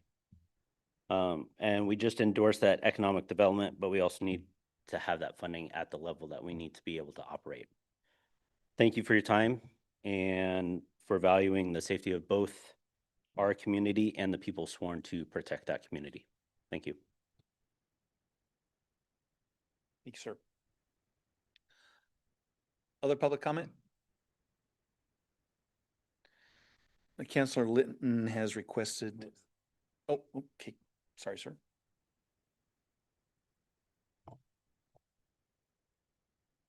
Good evening. My name is David Hanson. I live at 1737 West Alleluia Avenue here in Hermiston. As some of you are aware, I'm a member of the Citizens Budget Committee, so I believe I may understand more than most members of our community how hard it is to manage the city with limited revenues. As a member of the Budget Committee, I'm actually delighted we are going into this enterprise zone and looking for a new enterprise zone. And Mark, thank you very much for being the lead on that one. On the long run, it will substantially bring more annual revenue directly into the city and expand the pool of tax-paying constituents, which is helpful for the city overall. So from what I've read in the existing enterprise zone documents, which is about as much fun as reading as having a double hernia, there was no carve-out for major funds for the fire district from Lamb Weston and Amazon, which obviously was a major oversight. I therefore strongly recommend that as the city team is now again engaging in ongoing negotiation with Amazon and potentially others, they be directed by the city council to ensure that all new contracts have a major allotment of money set aside for the fire district, so they can be allocated annually to provide paramedic and firefighting services to the new enterprise zone companies. I can assure you that if I was an executive of Amazon or any other company considering locating in Hermiston, I wouldn't be building anything in the city's zone, the enterprise zone, if I knew the fire district protecting my assets was not funded properly to ensure there was necessary paramedics and firefighters and manpower and equipment to protect first my employees and the billions of dollars of company assets that I'm going to invest in our town. As counselors, please don't ever forget that the district's paramedics and firefighters are the same first responders that protect each and every one of us that are sitting here in this room today, as well as all your constituents that voted for you to make the right decisions on their behalf as well. So it's upon each and every one of the counselors to make sure the revenue coming from the enterprise zone also provides substantial funding for our first responder teams, whose daily mission is to support the health and the wellness of our community and to ensure our new enterprise zone is a valuable place to do business. Thank you very much for your time. I appreciate it.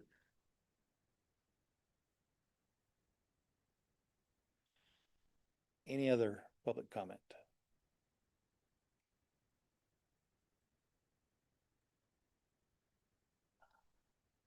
Let's do the short one. Hi, I'm Lou Ann Wolf. I am not living inside of the city limits. I live at 299 East Pumpkin Center, right across the street, directly in the Pumpkin Center is the dividing line. So I'm very, very close. But I think what you're hearing here is the fact that it comes down to responsibility. You have a responsibility to look at what is best for your community.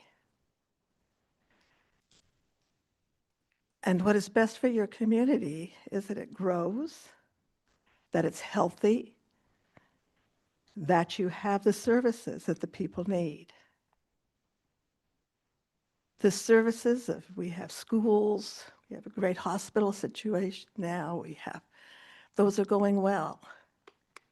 But I watch the fire department, I'm on their budget committee, I'm actually chairman of it. And I'm a farmer, so I know what it is to try to make budgets and try to make budgets work and try to make things flow. It doesn't always work real well, but we try. But there comes a responsibility that you need to really look at to allow those people a seat at the table when you're making decisions that are going to impact the services that they're going to provide to you. And I ask for you carefully to consider that and give the fire district a seat at the table, because they know what it is. They know what their costs are going up, just like the costs of any business are going up. And they need to be able to cover those. I appreciate it. Thank you.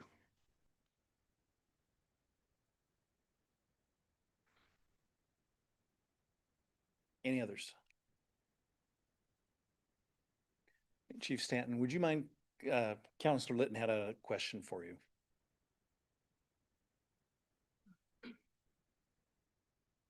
I would like to know, oh, I'm sorry.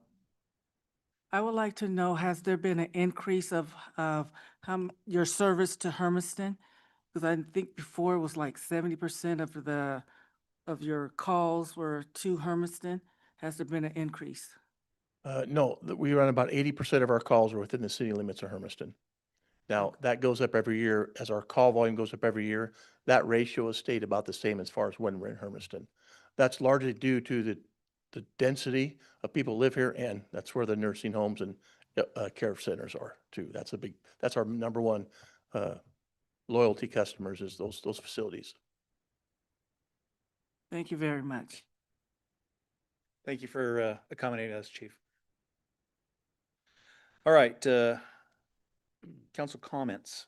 Mr. Mayor, Sir. if I can interject real quick. Absolutely. I hate to break the flow, but as Mr. Morgan went through his presentation, I realized that the resolution that I put together and put before the council was lacking a paragraph related to the hotels, hotel designation. And I think it would be good if we could add that. I can amend it. I've amended the document. And then I wanted to have that before council started their comments and discussion so that you could have that to Okay, discuss. so you want us to table this then? No, we're ready to go. I will read you the Okay. amended language, and All right. then we'll be good to have the council discuss. All right. So in the recitals of resolution number 2411, language has been added that says, whereas the availability of enterprise zone exemptions to businesses that operate hotels, motels, or destination resorts would help diversify local economic activity and facilitate the expansion of accommodations for visitors who in turn will spend time and money in the area for business, recreation, or other purposes. And then consistent with that, in the findings, there will be a new number 6, which will say that the city will resolve that the city as a sponsor of the enterprise zone exercises its option herewith under ORS 285C.070 that qualified property of and operated by a qualified business as a hotel, motel, or destination resort shall receive the property tax exemptions in the zone, and that such business firms are eligible for purposes of authorizations in the zone. This option only applies to the downtown core designation included within the zone. And that will be the amended language. Okay, so when it comes time, we need to, as amended, as part of the.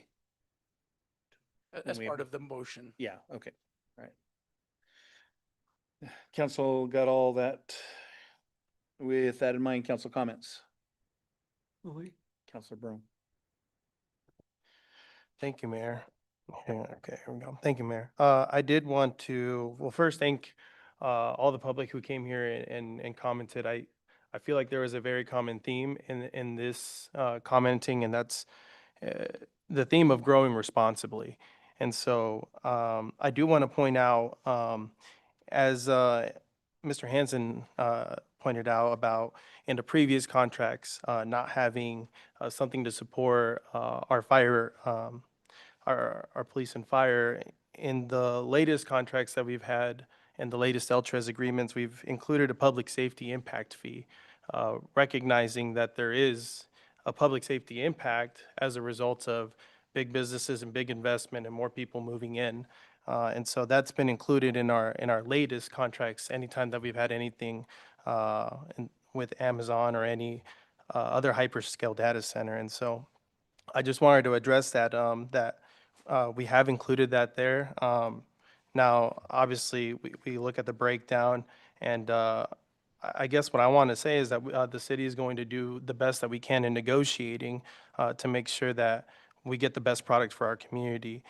We've negotiated as cities, and so multiple cities in our area have the same contract, making it a lot easier to negotiate with big businesses like Amazon. And so the contract that a lot of our local communities are taking part of, or at least the framework, is that there is a public safety fee included, recognizing that in the immediacy we have a need. Even though it's great that we're going to have this investment come into a near future, the right now is we're still growing right now, and there's still a huge need. I did also want to comment just briefly on the moratorium that's happened here at the state. And so I understand kind of what the state's trying to do. But at the same time, this has introduced a lot of economic uncertainty in Oregon. And if we introduce economic uncertainty, investments will leave our state. And so it was great to hear that it doesn't look like it's going to hit the LTRES agreements, but any type of economic uncertainty is going to cause other companies to move their investments elsewhere, as you pointed out, Mr. Morgan, in your presentation. I think if the state wants to help our communities, they should help our communities directly.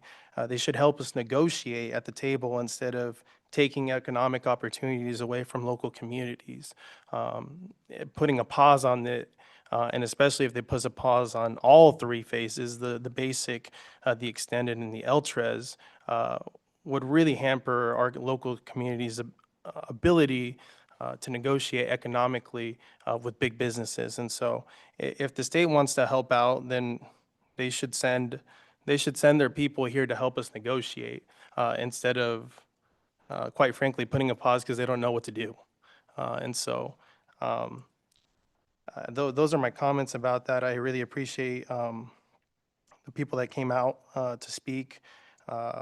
Your concerns are heard, and I don't think that that's a stopping point for us as a council. We're going to continue to try to negotiate fairly and aggressively on behalf of our community members, and I really want to thank the city for taking a lead on that.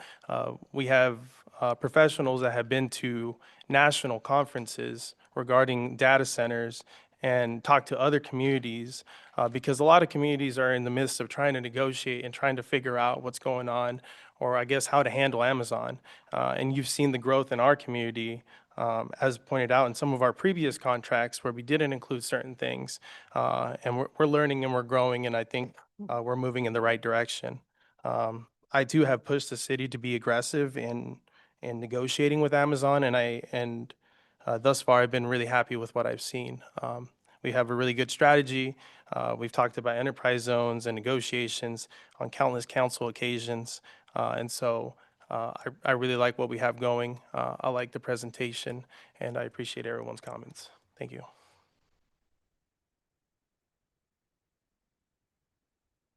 Any other council comments?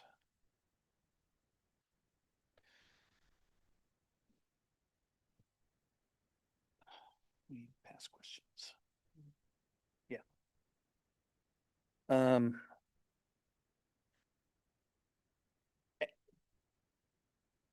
Mr. Mayor, no. may I comment to that comment? No, Okay.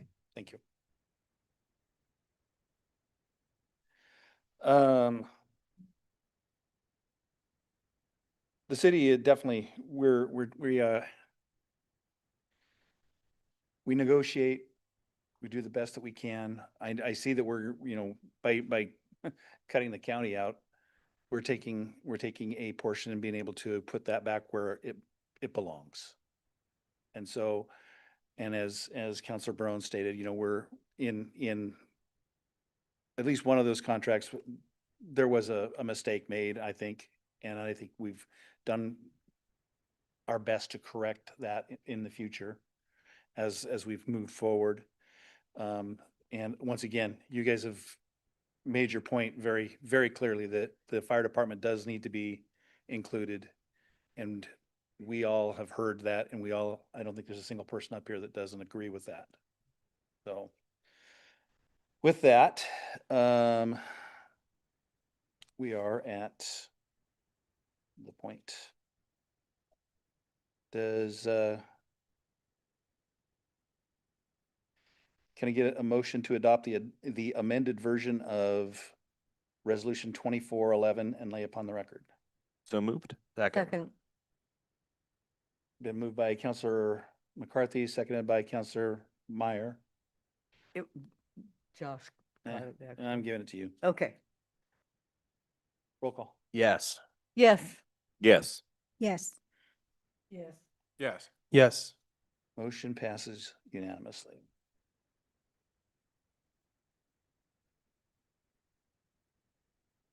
All right.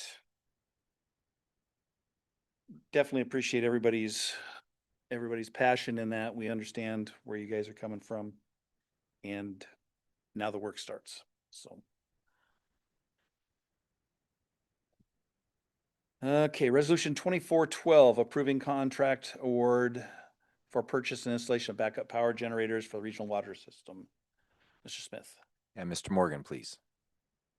Yes, Mr. Mayor, members of the council, this is a contract that we've been talking about for quite some time. This is for the actual purchase of the backup power generators at the regional water system. These are significant generators. There's really two locations for the generators to be installed. So we opened bids on that project for the purchase here last week. We received 4 bids. The engineer's estimate landed right in the midst of all of those 4 bids, and the engineer recommends that we accept the low bid from Newman Electric for $3,955,000. I'd stand for any questions. Council questions? Council Roberts? Newman Electric's bid is about 1.1 million lower than the engineer's estimate. So kind of a two-part. First off, have we done business with Newman Electric before? And then second is that 1.1 million is significantly less than the other offers. So do we have any concerns that it's been underbid at all? Yeah, so that was certainly identified through the process by Anderson Perry. I suppose to your first question, I'm not sure if we've done business with Newman Electric in the past, but they're certainly qualified to do the job.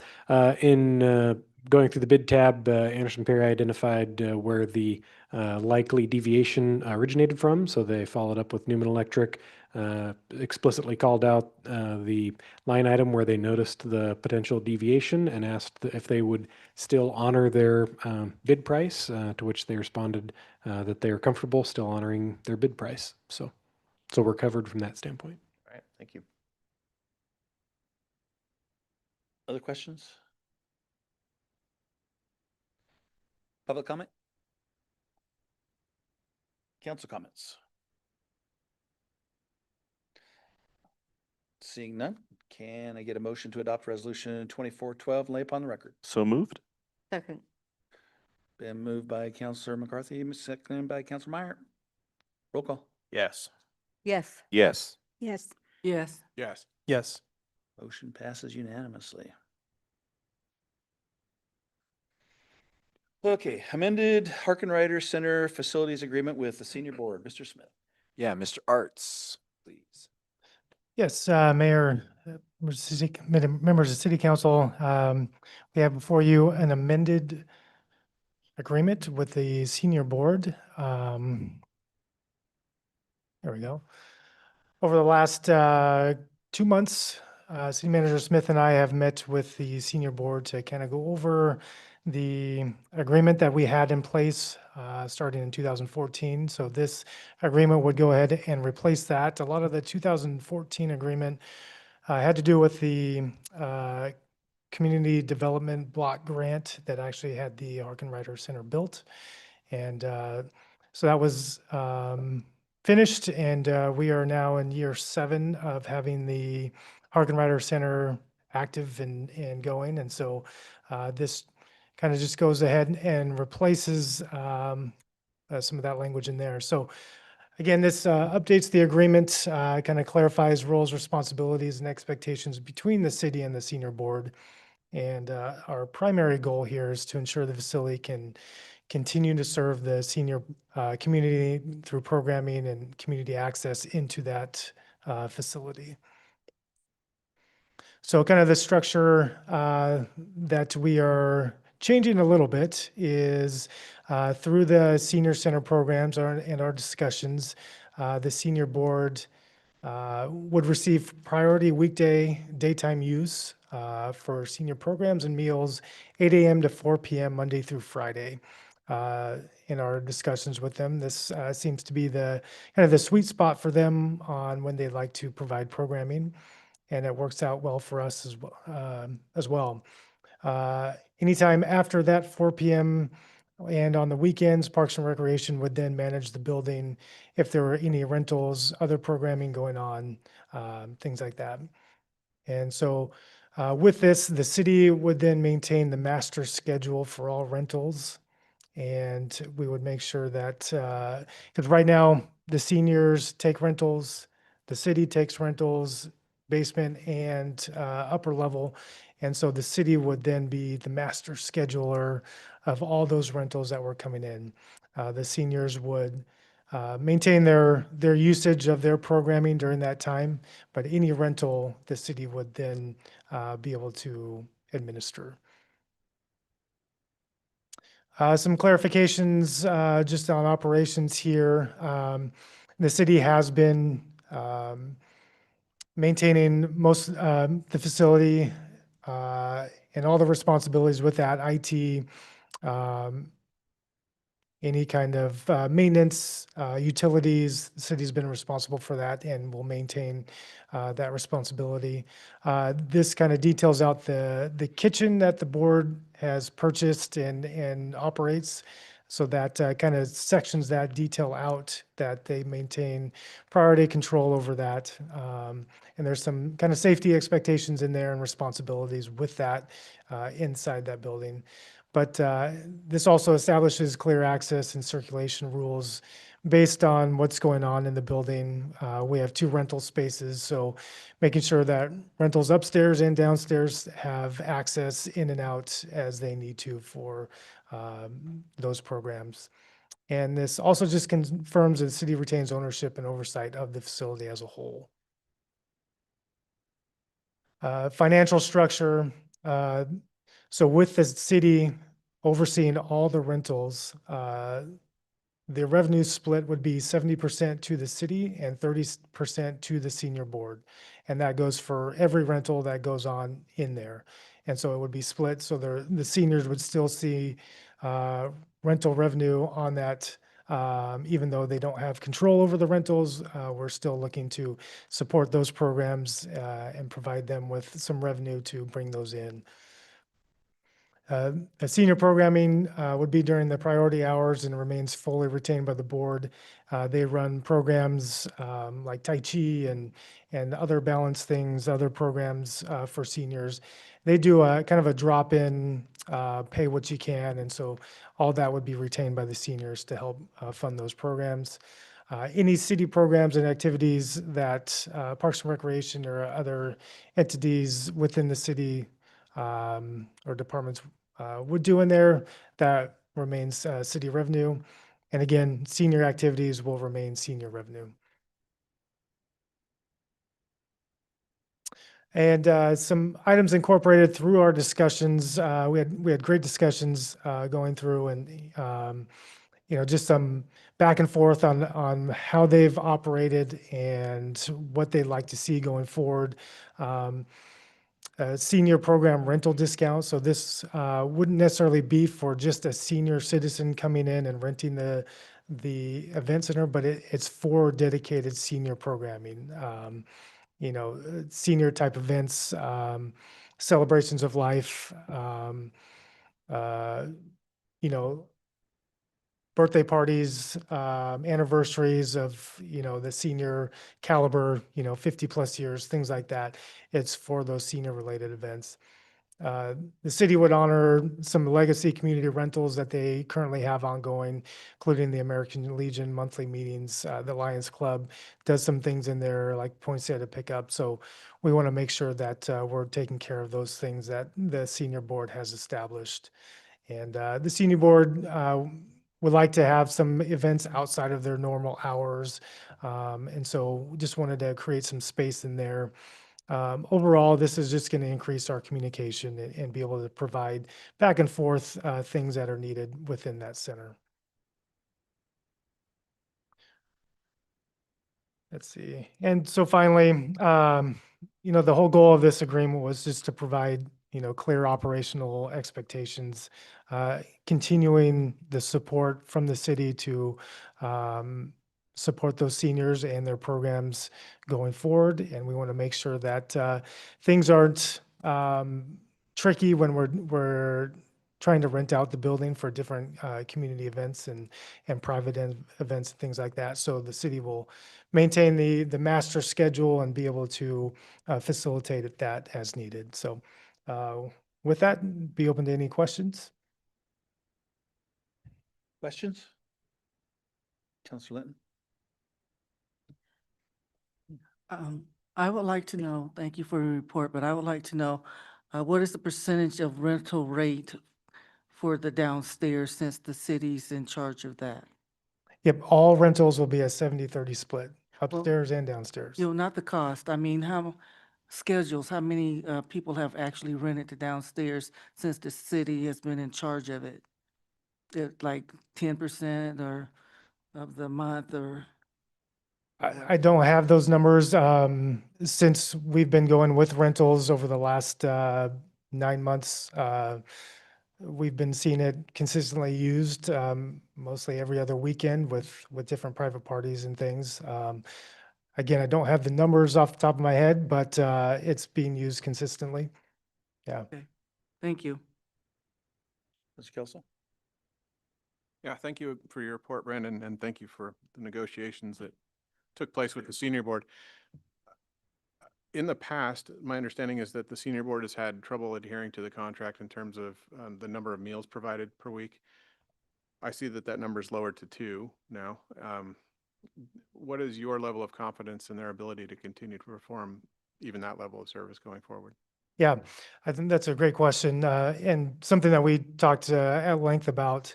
They are capable of doing 2 meals a week.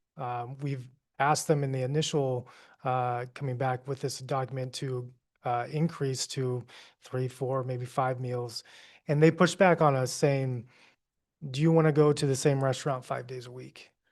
Good point. And they came back with, as well as there's other programs throughout the region. So the Stanfield Senior Community Center, Irrigan Senior Center. There's other places doing these types of meals, and the senior community likes to go out and go to these different places.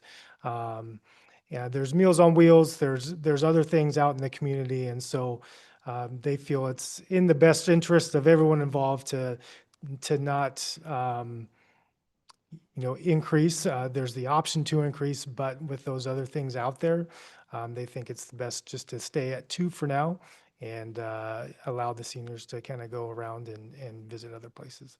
Okay, and both the city and the senior board feel that that's sustainable. 2 meals a week is sustainable and Yeah. performable. Okay, thank you. Yeah. Yes, Meyer? Thank you, Brandon and Byron, for negotiating that. I know that it was a test of your negotiation skills. That being said, they used to have a bus Do they still have that bus that they could take the seniors around to different? They don't have a bus, but we have a bus. We actually own the senior bus now. Oh, okay. And it's available to use for them and for us. And our staff is currently looking to increase some trips and to provide some of those. So we took ownership over that bus when the Harkin Rider came on board, and it's available to use. And if they need to use it, they can. And they also have a van, an accessible van, that they do their Meals on Wheels and have transported seniors around. But it's available and ready to use if they'd like to use it. Well, I thought if they, wanted to go to these other cities to have lunch and stuff, maybe the um, bus could accommodate that. I don't know. Yeah, and we kind of talk about that offline, and they don't have any kind of volunteers for that, Okay. or even a bus driver. But again, it's available, and if that need arises, then we could certainly look at doing something for that. Thank you. Yeah. Okay. Any others? Public comment? Seeing none? Council comments? Okay, I will. I was asked to assist with one of the negotiation sessions, and Brandon's hit everything that they said. The big deal is that they wanted the city to take over the rental part of things, the scheduling and such. They asked for that. We had, they were at the time when we started, they only had 4 days a week from 8 to 3, and we bumped it up to 5 days a week, 8 to 5, 8 to 4. So, we're doing that. Then they're getting money from every rental as opposed to just the ones that they schedule. So, I think we came up with a very, very good system here, and I think that both entities are going to benefit from this. The having that, the fear was that we were trying to take it away, and I think that we showed that it was just the opposite.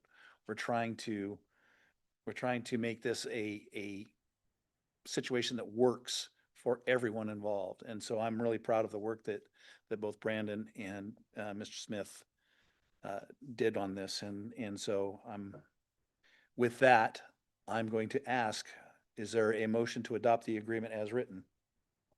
So moved. Second.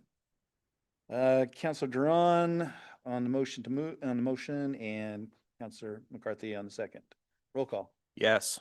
Yes. Yes. Yes. Yes. Yes. Yes. Motion passes unanimously. This is one of those I wished I could have voted on too, because I would have said yes really, really loud. Okay. You can revote in time. No. No. No. Okay. Committee reports. Do you have any committee reports? You skipped the last item. Did I skip? Oh, goal setting. Good Lord. I skipped right over that one. Yeah.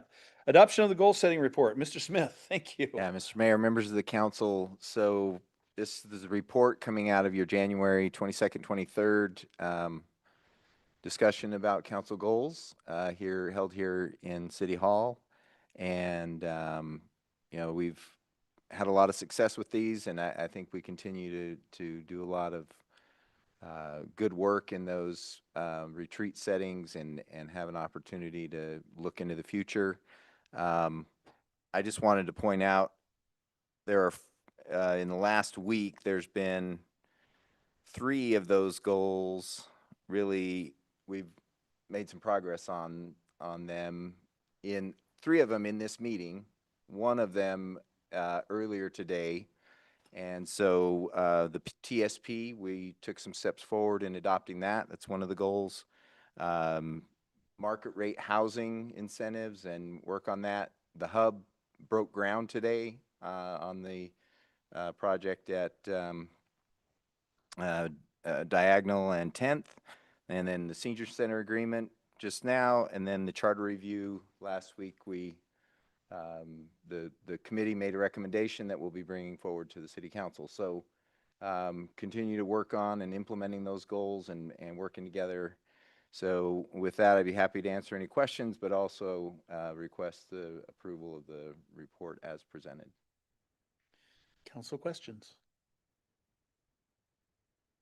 Seeing none, public comment? Seeing none, council comments? Council Roberts?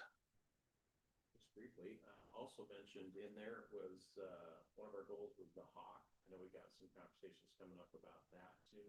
Mm-hmm.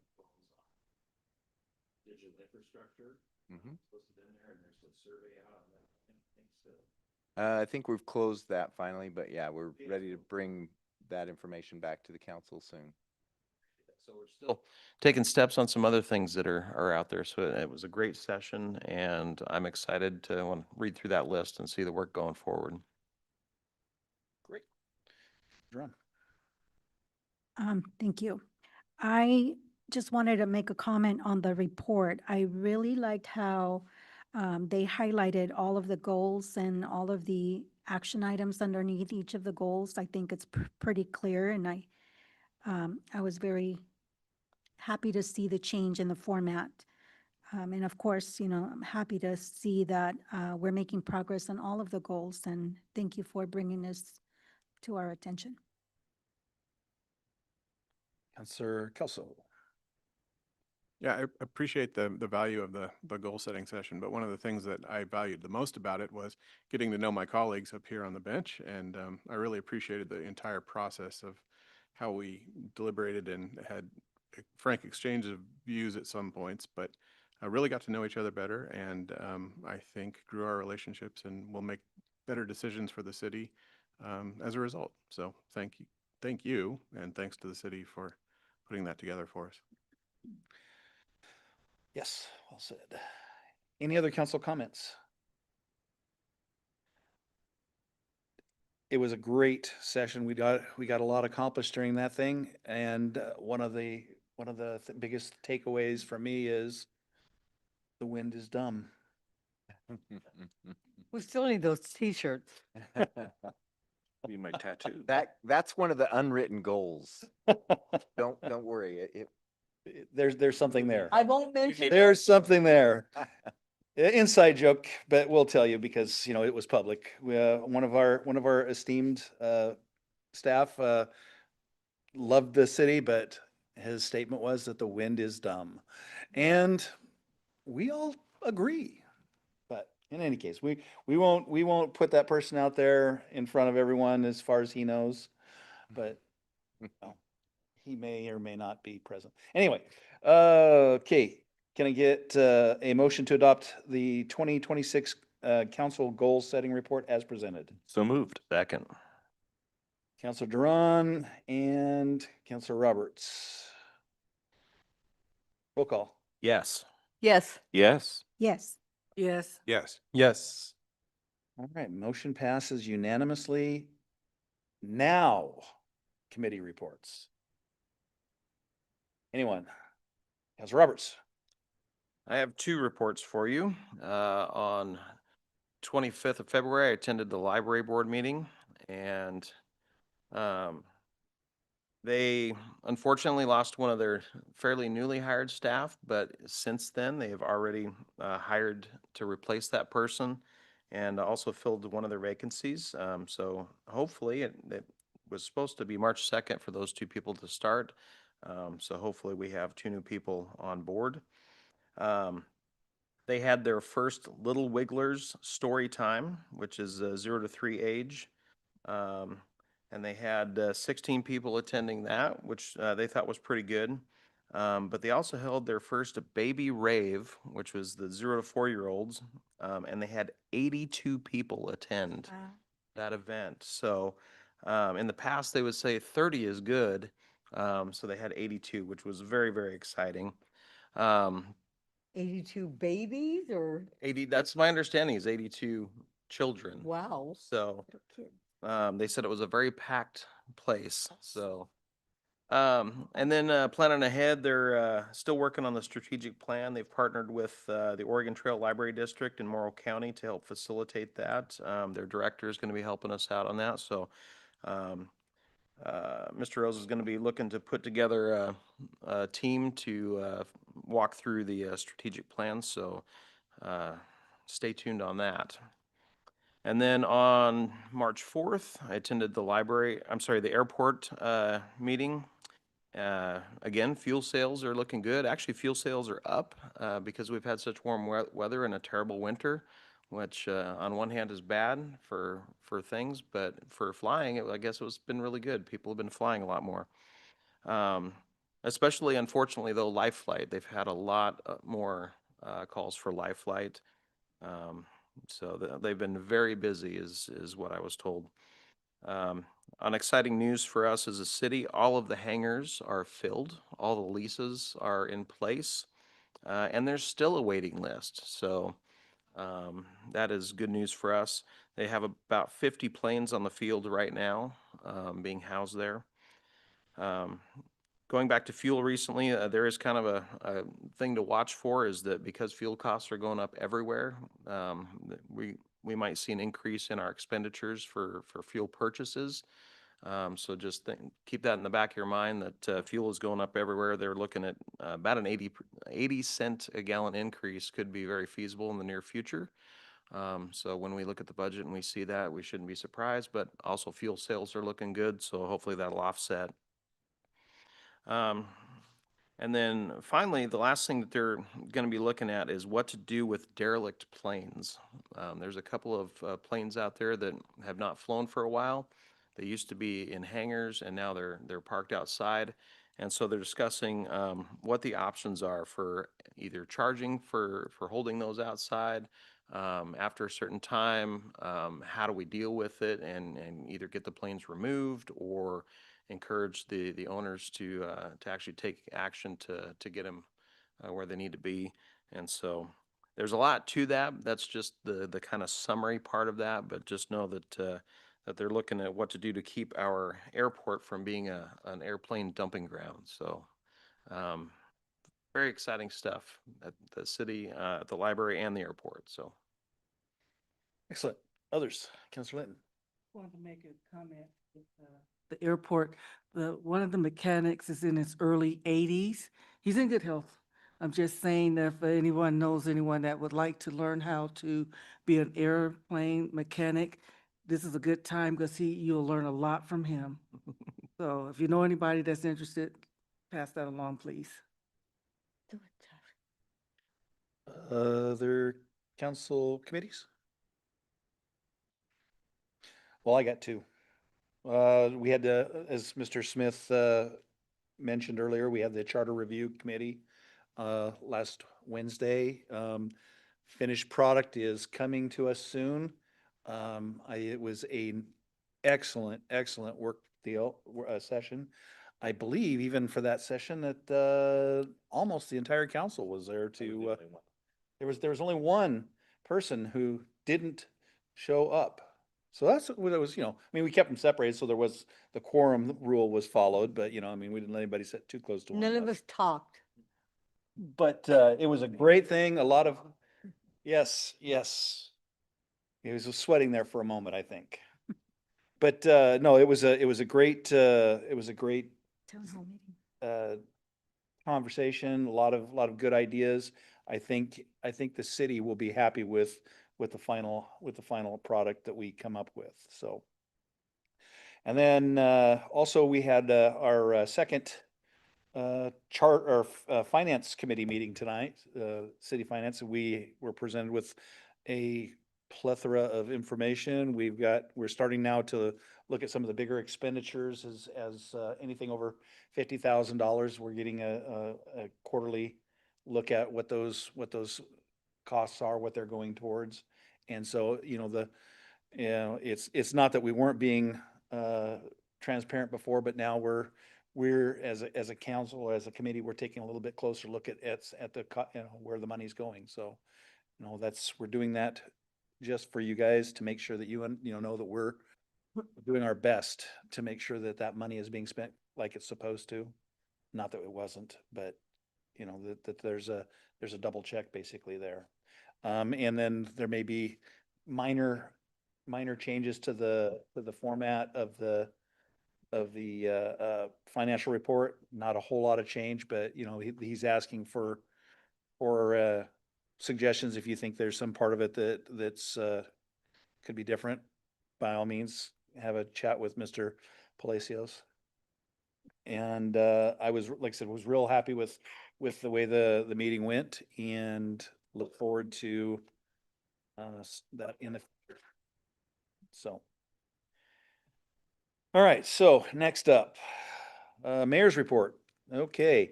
As a reminder, we have the Distinguished Citizens banquet coming up on the 18th. If you haven't, if you're planning on going, if you haven't done so already, get a hold of Lily. NLC next week in DC. There's a few of us going to that. We had that as Mr. Smith mentioned earlier. We had the groundbreaking earlier at the hub. I was unfortunately unable to make that due to traveling in between here in Seattle. So, got a Booster Club stake feed and auction coming up on the 15th, and looks like the daddy-daughter dance coming up on the 21st. So anybody that's interested in those things, please, please, please make your city proud. All right, Council President report. Thank you, Mayor. I got to, for the first time, attend the Campus Life fundraiser. I saw a couple of, I think Councilor Kelsey was there, Councilor Hayward was there, and a few other people that I recognized. And that was the first time I'd been able to do that. So it looks like they had a good evening. There were some items that went for some pretty decent amounts. So congratulations to them. I also want to remind everyone that you have until 5 p.m. tomorrow to file your statement of candidacy by filling out Form SEL 101. And then tomorrow's the last day to do that. So we'll see you. I'll see you again in May for election night. There it is. In All right. April for the form. Fill out the form. Yeah, Fill out the form. It's free to do. You can do it online. Fill out the form. Those of you that have already done so, thank you. All right, council reports. Any council reports? Councilor Barone. I actually wanted to just make two things, but first of all was to make a correction on myself on the record. Earlier, I mentioned about the public safety impact fee and about those resources going to public safety, in which it does, but it primarily fully goes to the fire district. So it's a public safety fee, impact fee, but it doesn't go to our police department. It just purely goes to the fire district. So, I mean, it's called public safety impact fee. But I just wanted to be very clear on what that actually meant. And the other thing is, as I'm sure all you already know and watching the news, I would like to keep our armed service members in our thoughts and prayers for what's going on right now in the world. And so we're in the midst of a lot of complex times, and there are going to be a lot of reverberations that are going to be happening amongst our country. And so I just keep the service members in our thoughts and prayers, but we will see impacts here in our country, whether it's fuel cells or anything that has to do with petroleum products. Things are going to start to change a little bit, but I think the most important thing for us is to keep those members in our thoughts and prayers, because there's a lot of uncertainty. And so just wanted to mention that. Thanks, sir. Others? Is this a good time? I want to bring up about raising the amount that city council gets paid. Do I do it before? You can, this is where you do it. Sure. Okay, I wanted to bring up for discussion to the council members to think about increase in the I don't know what you would call it, a salary or stipend that we receive. So I would just like to bring that up for tonight, and then maybe doing in the future, we can have a discussion on that. Thank you. That would need to be you guys voting on that if you want to have a discussion in the future. Okay, so you're Tonight. making a motion that we just bring a discussion of a raise for the council. Okay. Can we ask Oh, yeah. discussion? Is that something that we would incorporate in our budget, upcoming budget hearings? It would need to be, but when you do that, it doesn't apply until you're reelected, basically. So you can't vote yourself a raise tomorrow. It has to be after the next election. So, but yes, it could be incorporated. If you had that discussion prior to the budget, it could be incorporated into our budget for next fiscal year. Okay. Councilor McCarthy. As a follow-up to that, that would not apply to this year's current ward elections because of when that election cycle is, and also the budget meeting happening around the same time, correct? Well, if you approved it before, yeah, I'll get back to you for sure on when Okay. that would apply. So what we're voting on right now is whether you want to talk discuss about it again. Whether we want to discuss this at a More detail. at a future meeting. Right. Okay, so I have a motion to discuss it at a future meeting. Do I have a second? Second. Okay. Motion by Councilor Linton, second by Councilor McCarthy. Roll call. Yes. No. Yes. Yes. Yes. No. Yes. Motion passes 5-2. 2-5. Motion passes 5-2. Yeah. You can count. That's correct. I can't count. Okay. I only got so many fingers. Okay. 2.5 years left. All right. Motion passes 5-2. Okay. Any other council comments? Councilor Kelso. Yes, thank you, Mayor. I also had the opportunity to attend the Campus Life fundraiser on Saturday, and I had a great time. My wife and I did, and I just always, when I go to these community events, I'm always just so impressed with how our city turns out for the youth. If there's ever a perceived need for our kids in town, people will show up and give money. Rebuilding Funland 3 times, for example, and Heroes, and all of the things that we do for kids in our town. There's never really a problem raising money for those things. So I just wanted to say that my wife and I both came away impressed from that event for how giving people were to help the kids of our town. The other thing is I was able to go to the groundbreaking ceremony for the Hub apartment complex this afternoon and was able to meet the developers. They are local to Oregon. They're a family-owned company, and I found that kind of neat. They're from the Canby area, right down the street from where I grew up, basically. And they're just very nice people and very well-grounded. And I think this is a great opportunity for the young people in our town who can't afford a house but need an affordable place to live here in Hermiston while they start their careers. And hopefully it will attract people and keep people in our town and keep them from moving away as they grow up. And instead of growing up and leaving, they'll grow up and stay and continue to invest in our community. So I thought that was a great opportunity, and I just applaud the developers for coming to our town and the city for making that happen, for our city staff to make that happen. So thank you. That's my comment. Okay. Any others? Councilor Drum. I just want to thank our city staff for all of the reports that they are putting together. They're very thorough, and I think most of the time they are able to answer a lot of our questions that we might have. So thank you so much for the presentation that you did last week, going through the charter review process, and again tonight. I appreciate it. Any others? Councilor Roberts.